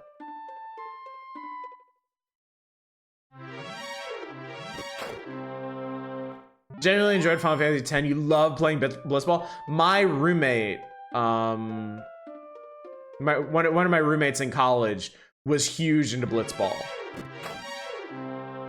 Like, he got Waka's ultimate weapon without even trying. And he got it early too. He got it when it was like absolutely first available because he just loved Blitzball so much. And they just reached that point. I was like, oh shit. Well, this is awesome. Hello, sir. Your finest steel armor. Jesus, God almighty. The steel armor. Yeah, I'd like to equip this right now. Comedy RPG, option for RPG romance, Final Fantasy Tactics. It's like the Game of Thrones of Final Fantasy. If I'm the guy who loved the Chocobo race as an X, no. Nobody liked the Chocobo race as an X. They sucked ass. I won the tournament you're supposed to lose early in the game. Didn't even know you were expected to lose it. Did you give Final Fantasy X another shot? It's a game I respect a lot for achieving most of what it wants to do. I think, I imagine you would see it through different eyes now. Like, I think it would be a different experience for it. And I mean, if you have access to it, there's really no reason not to play it. Because if you get into it, it is very absorbing. If we do end up streaming Final Fantasy X at some point, it might end up being the longest thing we've ever. It may equip Dragon Quest Builders too. You can spend so much time in that game.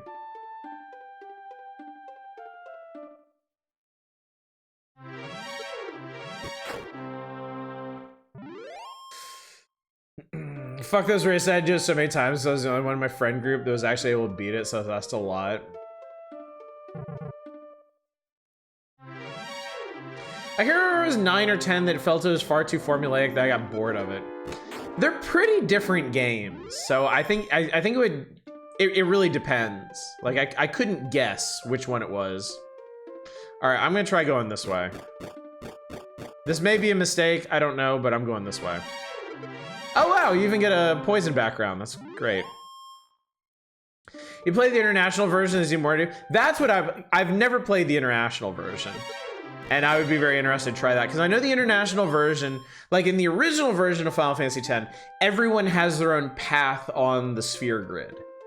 So basically, before you can open things up and take people in weird directions, you have to take them down their own path. So the characters still end up as their base archetype, except for Kimari. And I screwed up Kimari real bad by making him wait at the center of the sphere grid so that I could unlock Ultima with him and then chain that over to everybody else. Which worked in the long run, but in the short term, he was ass. And there's that one sequence where he has to win a fight by himself. Oh God. But yeah, the international version starts everybody at the center of the sphere grid so you can decide what they're gonna do of your own volition. Anyway, let's see what Radiant does. Exactly what we thought. And it seems like maybe a wider radius too. Yeah, this is a wider radius. Aiba!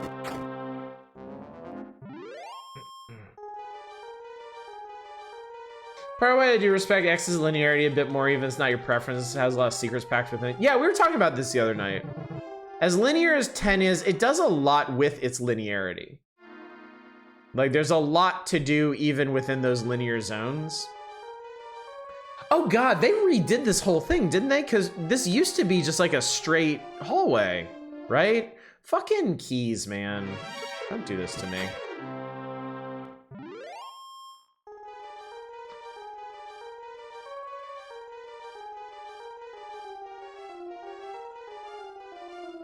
Am I insane, or is that a princess with a dragon guarding her?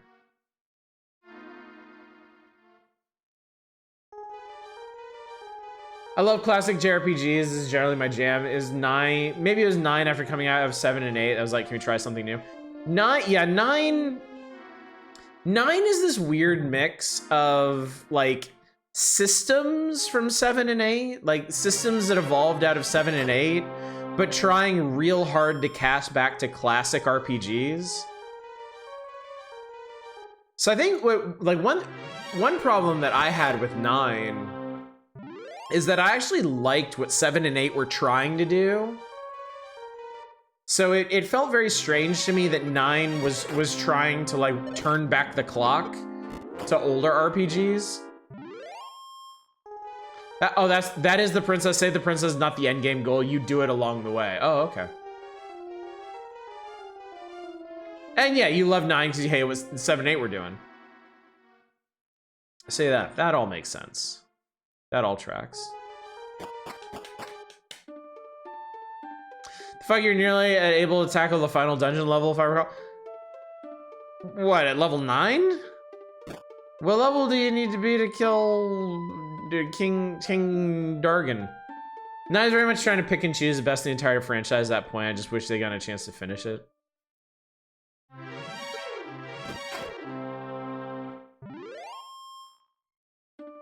Yeah, I mean, you probably got this from the way I was talking about Final Fantasy earlier, but I genuinely love that as a series, Final Fantasy takes so many chances and tries so many different things, even if they don't all work out, even if a lot of it doesn't work out, even if I don't like everything that comes of it. I like that they're always trying different things.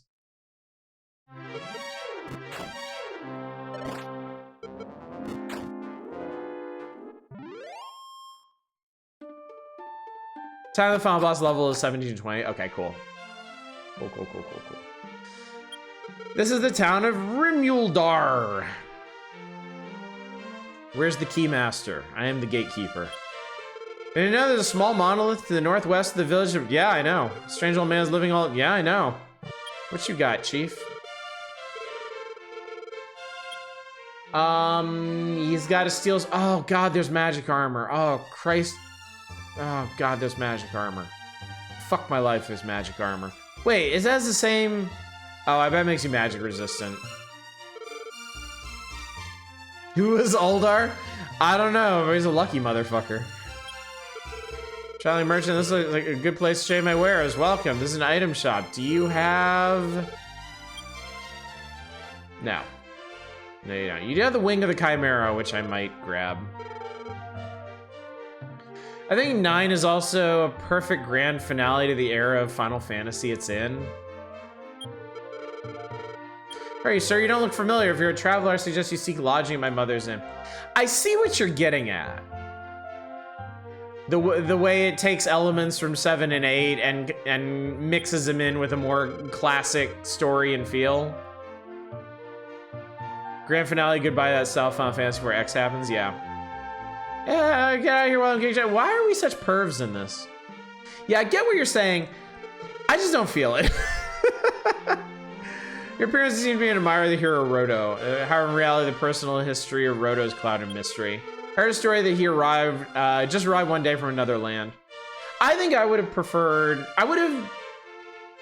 a Final Fantasy IX that was more... There was a more confident refinement of what they were doing in 7 and 8 and continued in that direction. But I totally get that 9 is very divisive. So I think what makes a lot of people love 9 just doesn't work for me. I left my wife Cleo in the village of Myra and set out to come here. I was attacked by monsters that stole my money, so now I can't return. Sucks to suck, doesn't it? You know, some of the more experimental stuff gets spun off into new games, like how Final Fantasy 2 led to Saga and Final Fantasy 10 led to, surely that's not Lord of the Rings. Final Fantasy 12 Gambus got built on, and I mean they did continue that system in 13, didn't they? You're wearing your ring, aren't you embarrassed? No. Rude little shit. In this town, there's a shop that sells magic keys. Where could such a shop be? 13 is very different. Okay. Now that I know King Dragon's coming to attack, I won't be able to settle down and start my own business. For long as town will succumb to the demons, oh gods! Place of prophecy, don't tell me who you are, because I already know. You're descendant of the hero Roto. If you visit the Holy Monolith, yes. So the monolith's sun and rain will join. 13 still has party AI you can't control and they fuck you over constantly and you get game over.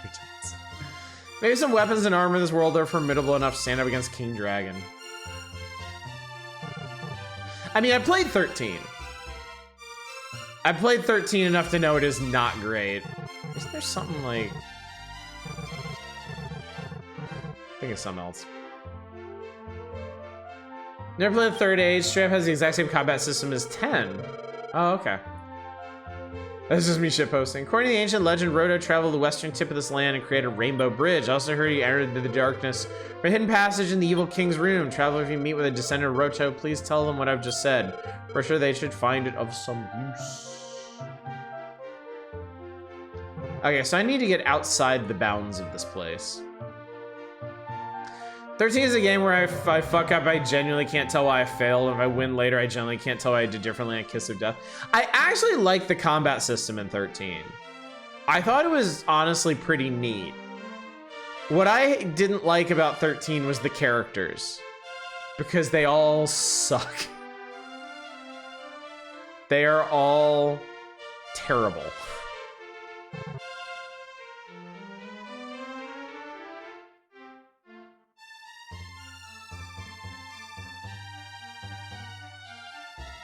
Aha, okay, here we go. Now, can I go around this way? Yes, I can go around this way. What I disliked was all of it. Also legit. Enjoy 13's combat is kind of it. Combat cutscenes, combat cutscenes. I didn't really like the story in 13 either. I felt there was too much going on without enough explanation of what was going on.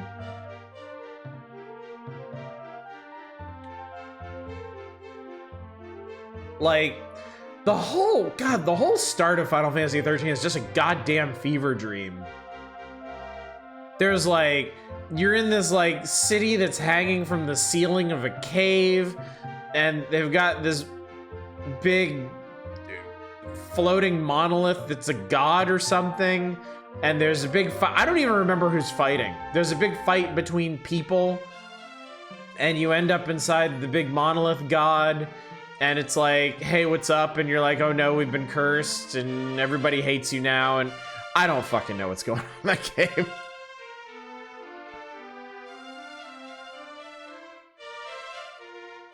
Half the important story stuff was in the dialogue, and the location felt totally disconnected from one another, and see the seams so bad, yeah.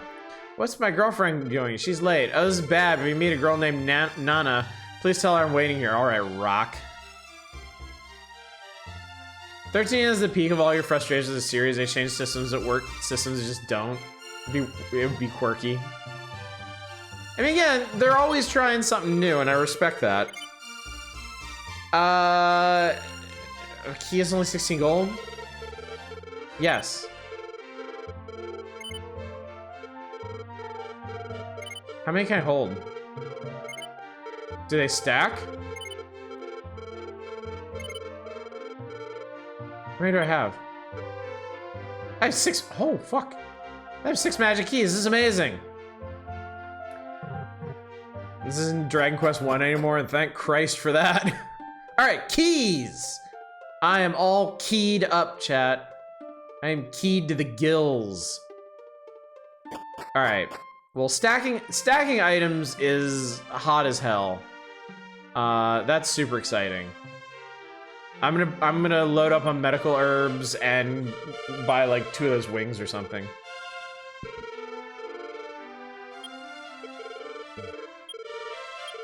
Final Fantasy Type 0 is the best 13 related title by far. I like the concept of a setting.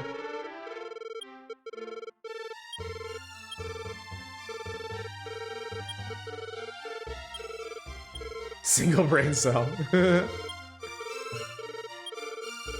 I can't hold any more medical herbs. All right, so give me some wangs.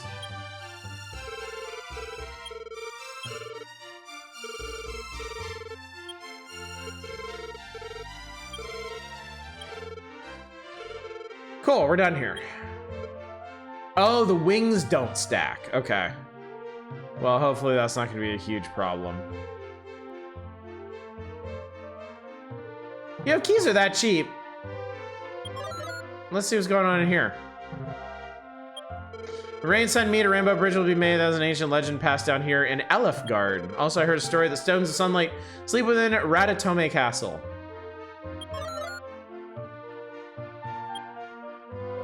What? You found the nut of life, but I can't hold anything else. Would you like to throw away something? Yes. Well, fuck my entire life then. Here, fuck this torch.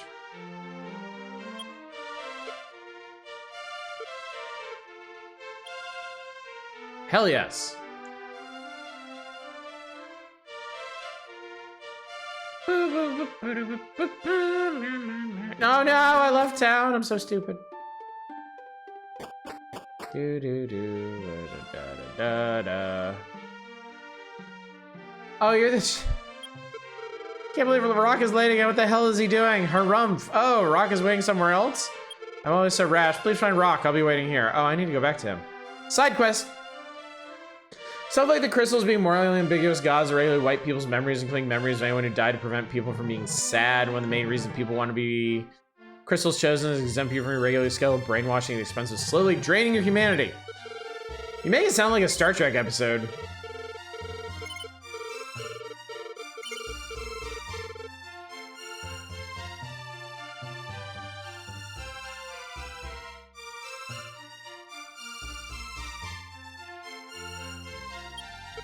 That's right, I'm Rock. My girlfriend's waiting. Crap, this place looks like the place we were gonna meet.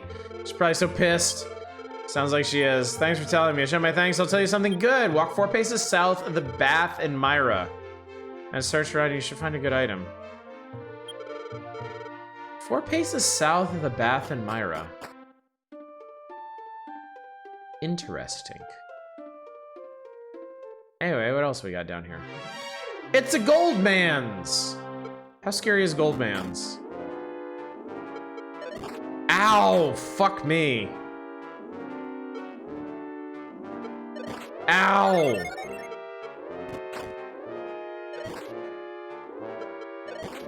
Oh god, Goldman is made of power. I survived though.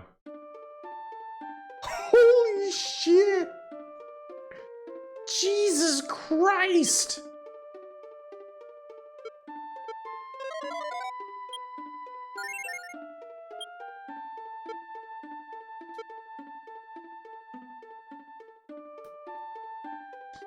He is literally made of gold.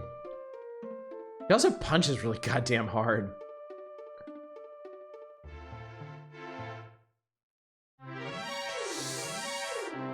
Oh, money! Oh, the hubris of man! Ow!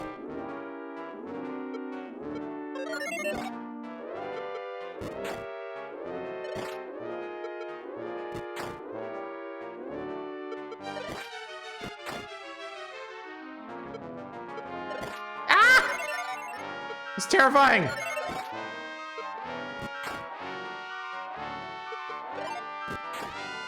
Woo! Woo!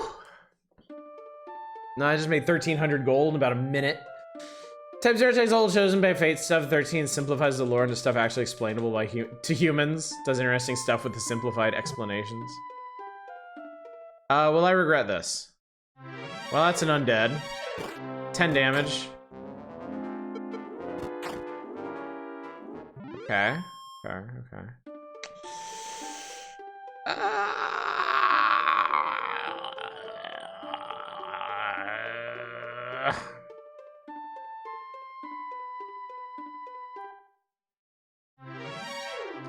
This is a goofy ass chimera. Ow! Oh, I've been killed. Splat. Realizing you're very opinionated on Final Fantasy. Spoiler alert, everyone's very opinionated on Final Fantasy. Oh, Bubdrick, it seems you've died. In battle. I'm not a harsh person, so I'll give you another chance. If you could just restore life to people, I mean, that introduces so many ethical questions. Pray this doesn't happen again. I only need 19 experience for the next level. Yeah, apparently the king is just God. Sure, let's keep on chugging. Alright.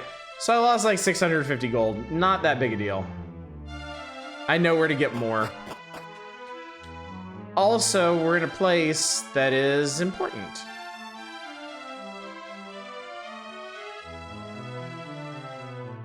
Because I have keys.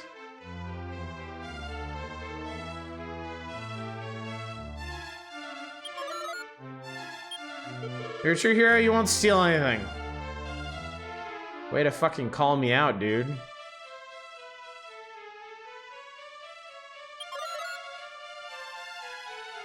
Hello, sir. Would you like a magic key that'll open? Oh, he sells magic keys too. Excellent. Okay, well that's way more easy.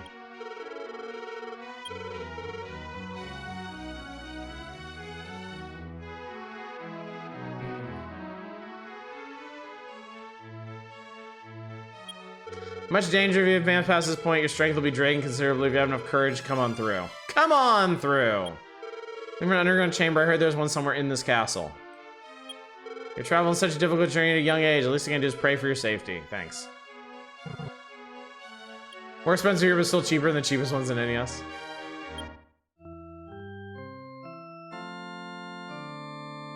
My eternal soul has been prayed for.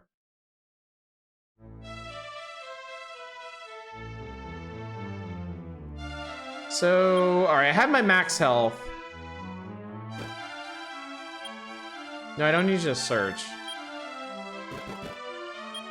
It's great that you made it here. If you're here, I think you can defeat the monsters you encounter inside the grave of Garai. Go to the town of Garai and push against a wall of darkness. By doing that, path may open to the grave.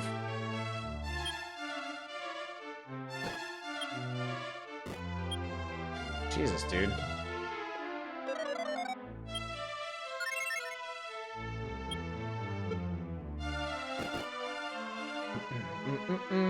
Damage done in a room in the starting castle is very much an Ultima type. Yeah, I remember that shit in Ultima.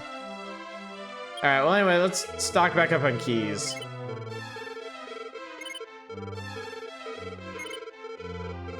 Okay, bye.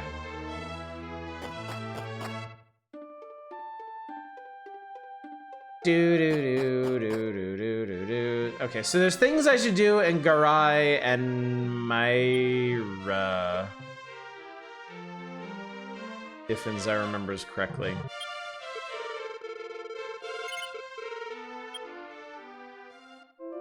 So Garai was to the northwest and Myra was to the northeast, I think.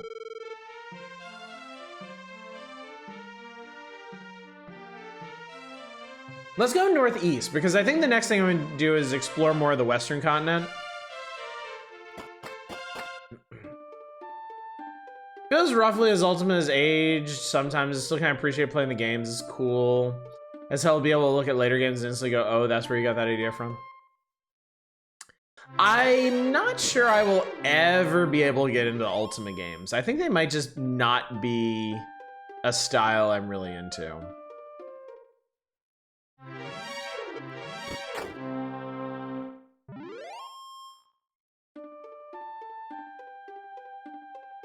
Yeah, I'm not like I'm not of a mind to play just like any RPG. Like there's certain commonalities between the ones that I like.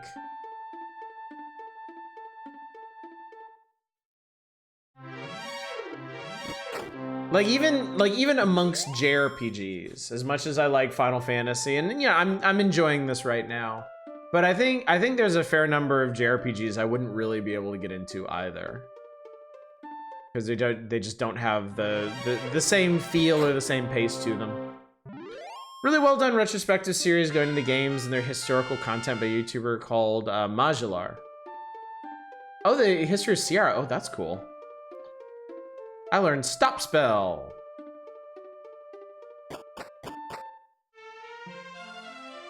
All right, so this was the south of the bath one. Also, there's this whole chamber over here, which I don't actually have to unlock this door because I can go around the other way. They said 4 steps south of the bath.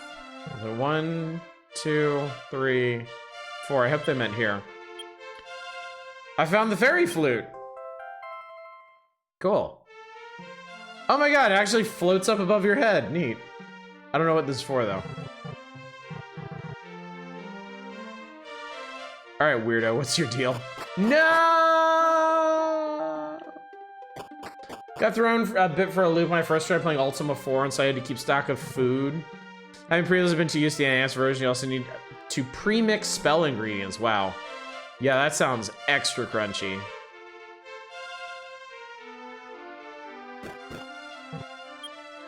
Hero Bubdrix, Descender Roto, you can't defeat Dragon with that weapon. There should be a sword that Roto left behind somewhere in this land, seek it out. Well, thanks for basically nothing. Thanks for telling me shit I already knew.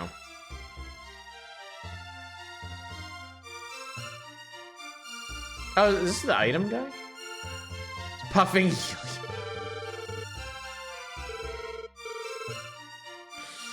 Maybe? Garrett eventually left Sierra to start his own company, partially just because he wanted a bit more creative freedom, partially because the publisher of Ultima 1 CEO wasn't all that drugs is different for drugs. Wow. Inside the cave to the south, someone said they saw a beautiful woman. However, that cave is full of monsters, so there can't be a beautiful woman in there. I guess he was just seeing things. Yeah, the golem and gigantic monster has a weakness for the sound of a flute. You will not have the power to defeat the monster if you only fight it. You need to think about your opponent's weaknesses. Okay, so I needed this flute to fight a golem at some point.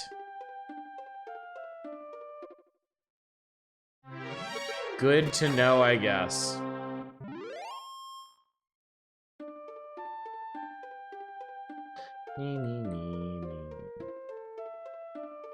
Yeah, I can't really blame him, can you?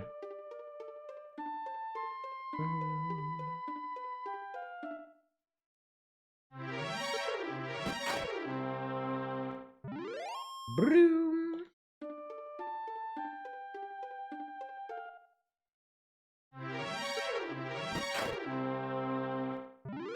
Broom.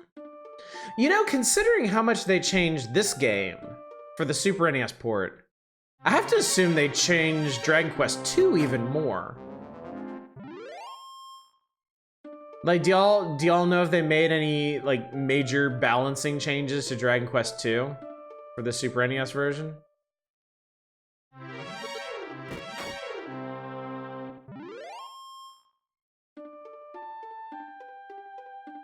Change mostly have to do with the underlying numbers and making some puzzles less obtuse.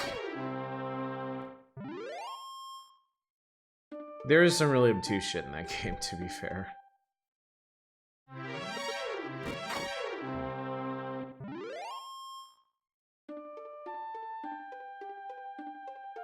Noticing these battles going very quickly now. For what it's worth, they salvaged 2 pretty well. I mean, I'd like to. I spent enough time with it as a kid to develop a fondness for it, even if it was too hard for me. Considering how this has gone, I might want to play through 2.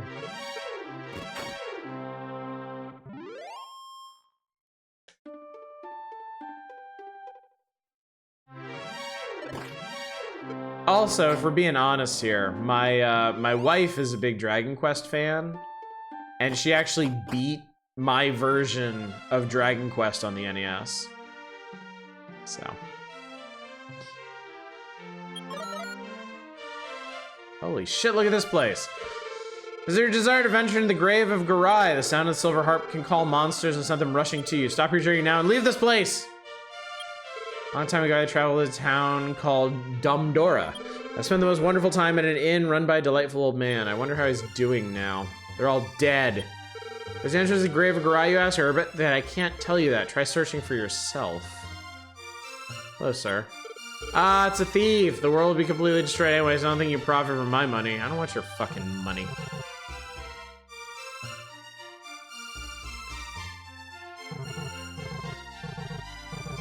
Haha, I'm a genius. Return from the grave of Garai with your life if you can. If you wish to die, then by all means step forth. Don't try to scare me, Grandpa. I'm the legendary hero of some shit. Oh, this place looks cool.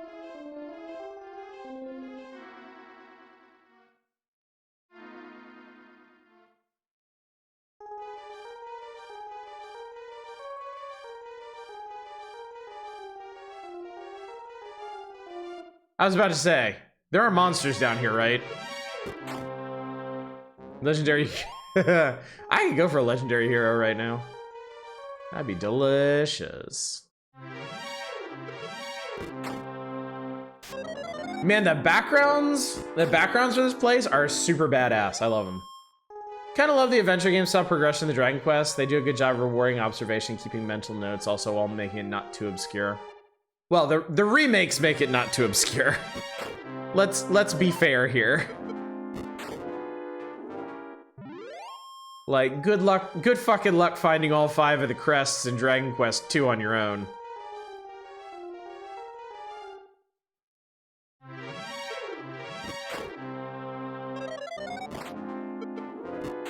Yeah, fortunately I had Nintendo Power to show me where all that shit was. Pew pew. Oh boy, a bunch of stuff I probably can't carry. What? You found the nut of life! Yeah, like throw away something. I guess we're gonna have to discard a wing. But I can use this.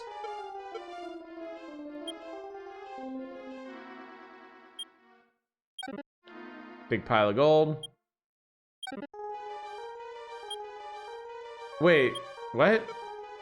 Oh, I used a key to get in here, so it was able to be added to the stack. It could go on the stack. No overflow. Avoiding all the obvious jokes of a game you can play with one hand, giving you a nut of life. I appreciate your level of maturity, Shadows. It's not one I could necessarily promise to match.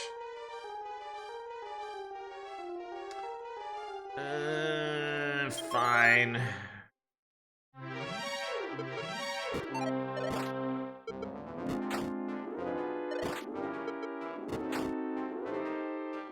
Haha, nut.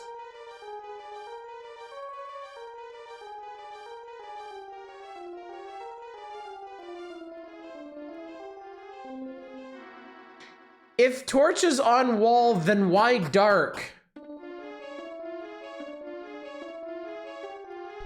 All right, I think before we go down there, we better do a little bit of exploring.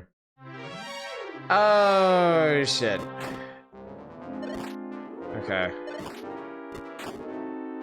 Okay, this seems doable. Blacklight. Golden Sun, one of the items called Hard Nut, makes me chuckle like an immature teen every time the game says Isaac gets off. Oh, God.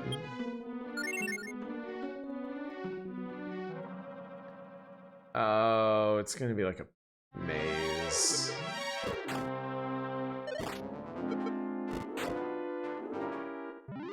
Alright, iron scorpions aren't too bad.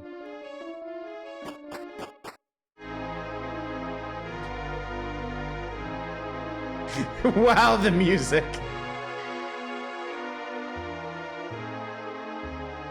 The music is like, oh dear, seems like somebody fucked up. Undead Knight. This one has a sword. Ow! Christ. Ow! Oh, I am dead. I'm not dead.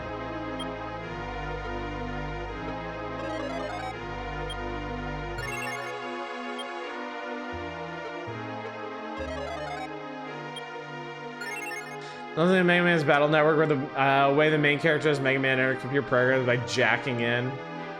Jack into your squirrel, that's what it is.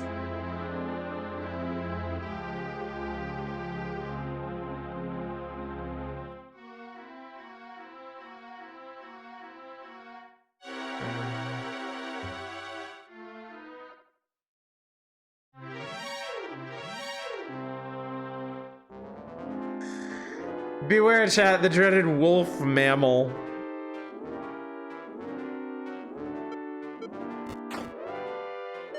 If.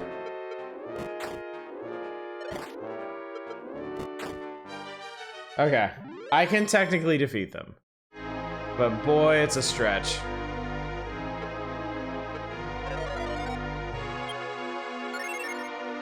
How much money's on the table right now? Fair bit. Wolf birds aren't real.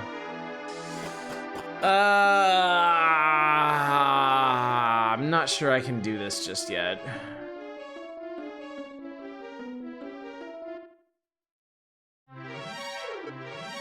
Third floor seems like a bit of a stretch.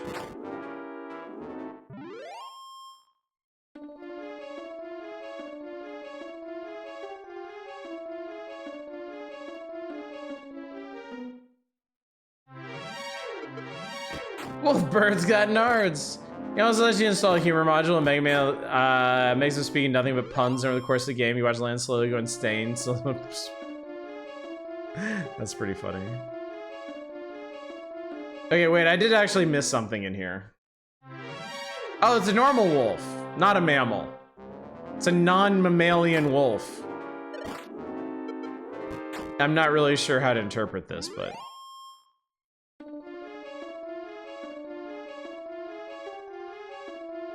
Battle Network is legit charming. You should replay the series. Oh, my light's going out. Interesting. Dun! Maybe this is where I'm supposed to be. Maybe this is not where I'm supposed to be. Maybe this is a huge... This was a huge mistake. Alright, well, I remember... No! No, it's a wolf mammal! Ow. Ow. Many of the Battle Network games were full of questionable phrasing. The manga version overcorrect never instance of anything stronger than mild frustration, censoredness, resembling ding.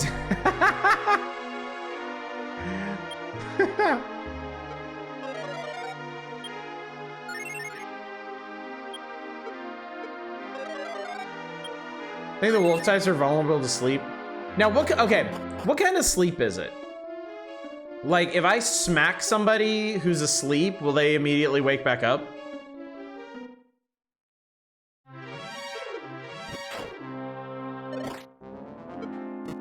I guess I could just experiment.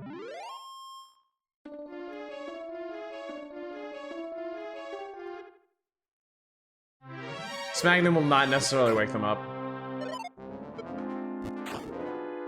I'm also thinking I might just save my magic to get me out of here. Because I think I'm not quite prepared for this.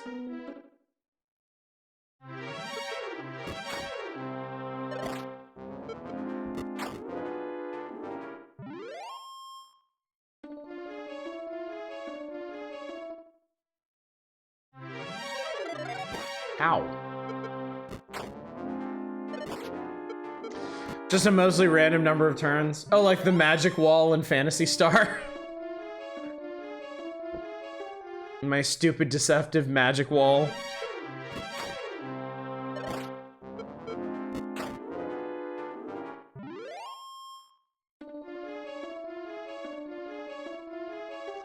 Aww. Radiant wears off.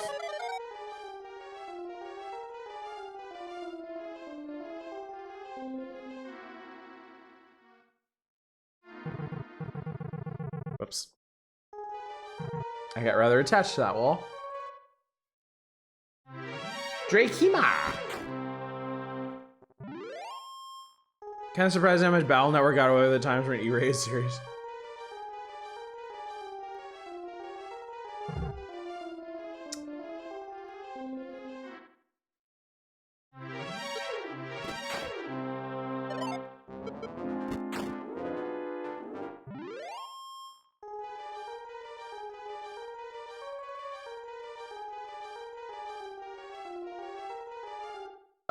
Where to come in? Does anyone remember where we parked?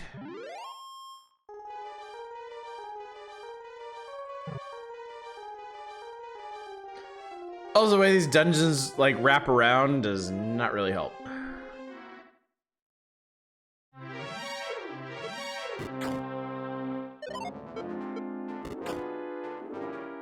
Try to go up, maybe down, not north, up. Try increasing elevation.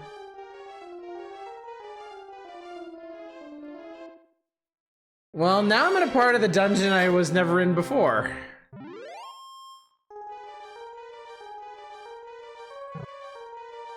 So I kind of missed the mark there. Okay, I don't think that was it. Aha! Aha! Ha! Ha! Ha! Here we go. Goodbye. Gotta get up to get down. Alright, well, fuck this place.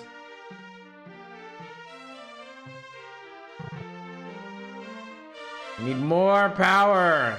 Fourth row, the blue lot. Alright. Alright. Oh, wow, there's like a whole little field you can walk around in. How nice. How quaint. How charming. Alright, I'm gonna go back and make a pit stop at the castle.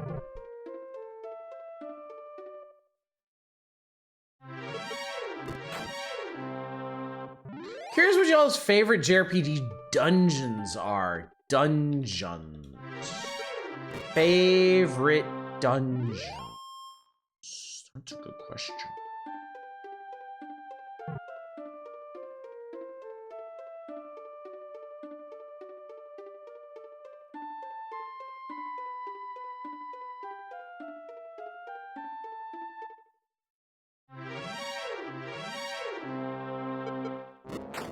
SMT is simultaneously as your favorite JRPG dungeon or your least favorite?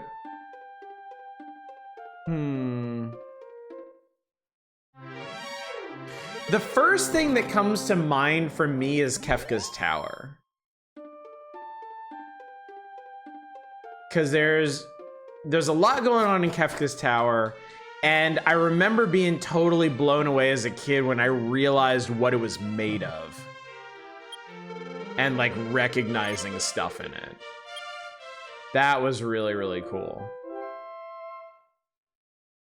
Like, JRPG dungeons don't normally like pull a lot of things together.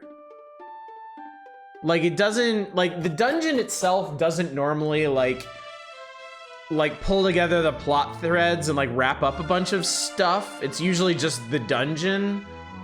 But yeah, Final Fantasy VI's final dungeon is special. because of that. What was it made of? I don't want to say because we might stream it. And if you're not familiar with it, it's a super cool moment.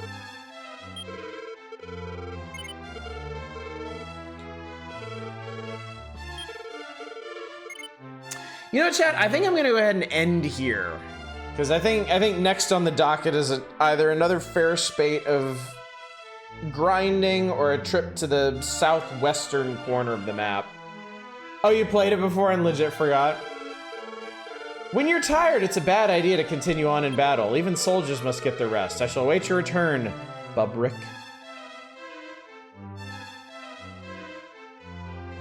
And that's it, we're soft locked.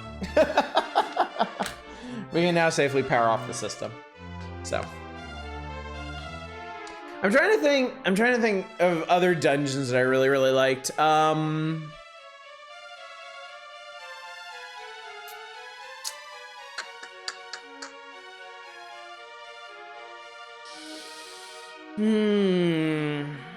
Brain keeps wanting to say Moonbase in Final Fantasy IV.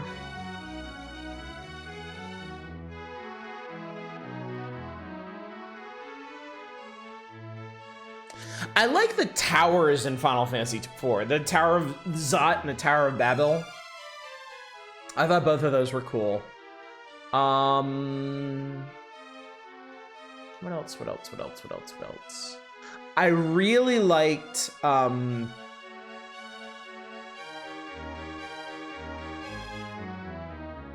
guess it's more of a sequence of dungeons, but all of the areas as you approach the crater the first time in Final Fantasy VII, I really like that. The City of the Ancients and the mountain ascent and the crater. I think that is a really, really cool sequence.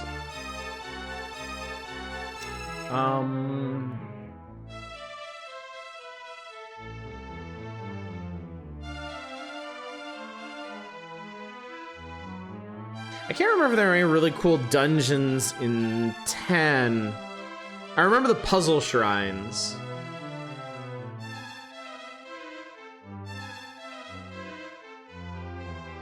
What about the Legend games?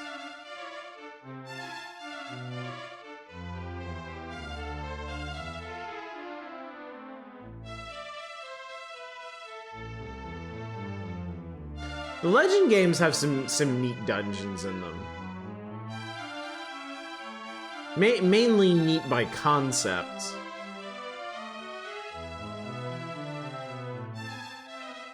Valhalla, in Final Fantasy Legend 2, Valhalla was always really neat to me. Just to see how that comes back around. I like Golden Sun's dungeons, not for the story as much as I love the emphasis on puzzle solving. Yeah, because you use all your powers like while wandering around, yeah? Favorite in Final Fantasy X's easily via Purifico. Even as a Resident Saga head, the Saga games do not have great dungeons. It's more the concept of them, really. I think the concepts are interesting. Oh, I think I would consider Giant's World in Final Fantasy Legend 2 a dungeon, and that one was really cool.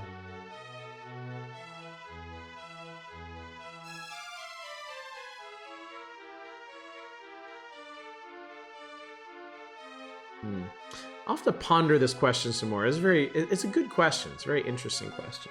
So, anyway, chat, I think I'm gonna let y'all go a little bit early tonight. I'm a bit zonked out. I probably chilled too hard tonight, and I need to get up early tomorrow and go to work. That is also all the Dragon Quest 1 for now, though. If y'all were enjoying this, and I was enjoying this, maybe we can come back around at some point and finish it. Because this is a very solid version of this. Wow, this music really goes like really hard. Like shockingly hard. Just like the first dungeon in Final Fantasy 3 when I first got the game on 3DS, credits ran at the end of it. I thought I played for a demo. That's kind of amazing. But anyway, chat, the whole reason we did this tonight is because tomorrow night is a very big night. It is a bellwether night for us. We are going to be starting Dragon Quest Builders, the original. And that is going to be our Monday, Tuesday, Wednesday game until we finish it, which may be several weeks from now. So settle in for more Dragon Questing, but from a very different perspective. So that's going to be Tuesday and Wednesday for us. Thursday, we're starting the next issue of Nintendo Power. I believe it is October 1993. It's an interesting one. It's the Mortal Kombat issue, so, and the Super Empire Strikes Back issue, so. Power Hour is Thursday and Saturday, and then Friday is yet undetermined. We shall see as we draw closer to the moment, so. With that said, chat, let's go find somebody to raid. And if you're enjoying the conversation tonight, heartily encourage you to take it over to Discord to continue it. Lots and lots of really good conversation to be had over RPGs like this. Let's ooh, wonder how much longer. Smite is up right now, and he's playing. I'm not really sure what he's doing. Something Mega Man-y. Let's go see how that's treating him. Yeah, Mega Man 6. Anyway, chat, thank you so much for coming out tonight. Thank you for humoring me as I decided to revisit classic Dragon Quest and honestly really enjoyed it. It's been a good time lately with classic RPGs between this and Phantasy Star. And even though we're launching into Dragon Quest Builders tomorrow, I won't forget this. Oddish will remember this. And so fans of classic RPGs, don't think you'll have to wait too long for us to crack into another one or finish this one either. We'll see. I'll see what I can do in terms of schedule. But for now, chat, thanks again for coming out. Hopefully I will see you tomorrow night for the start of Dragon Quest Builders. But until then, as always, y'all take care. Bye, everybody.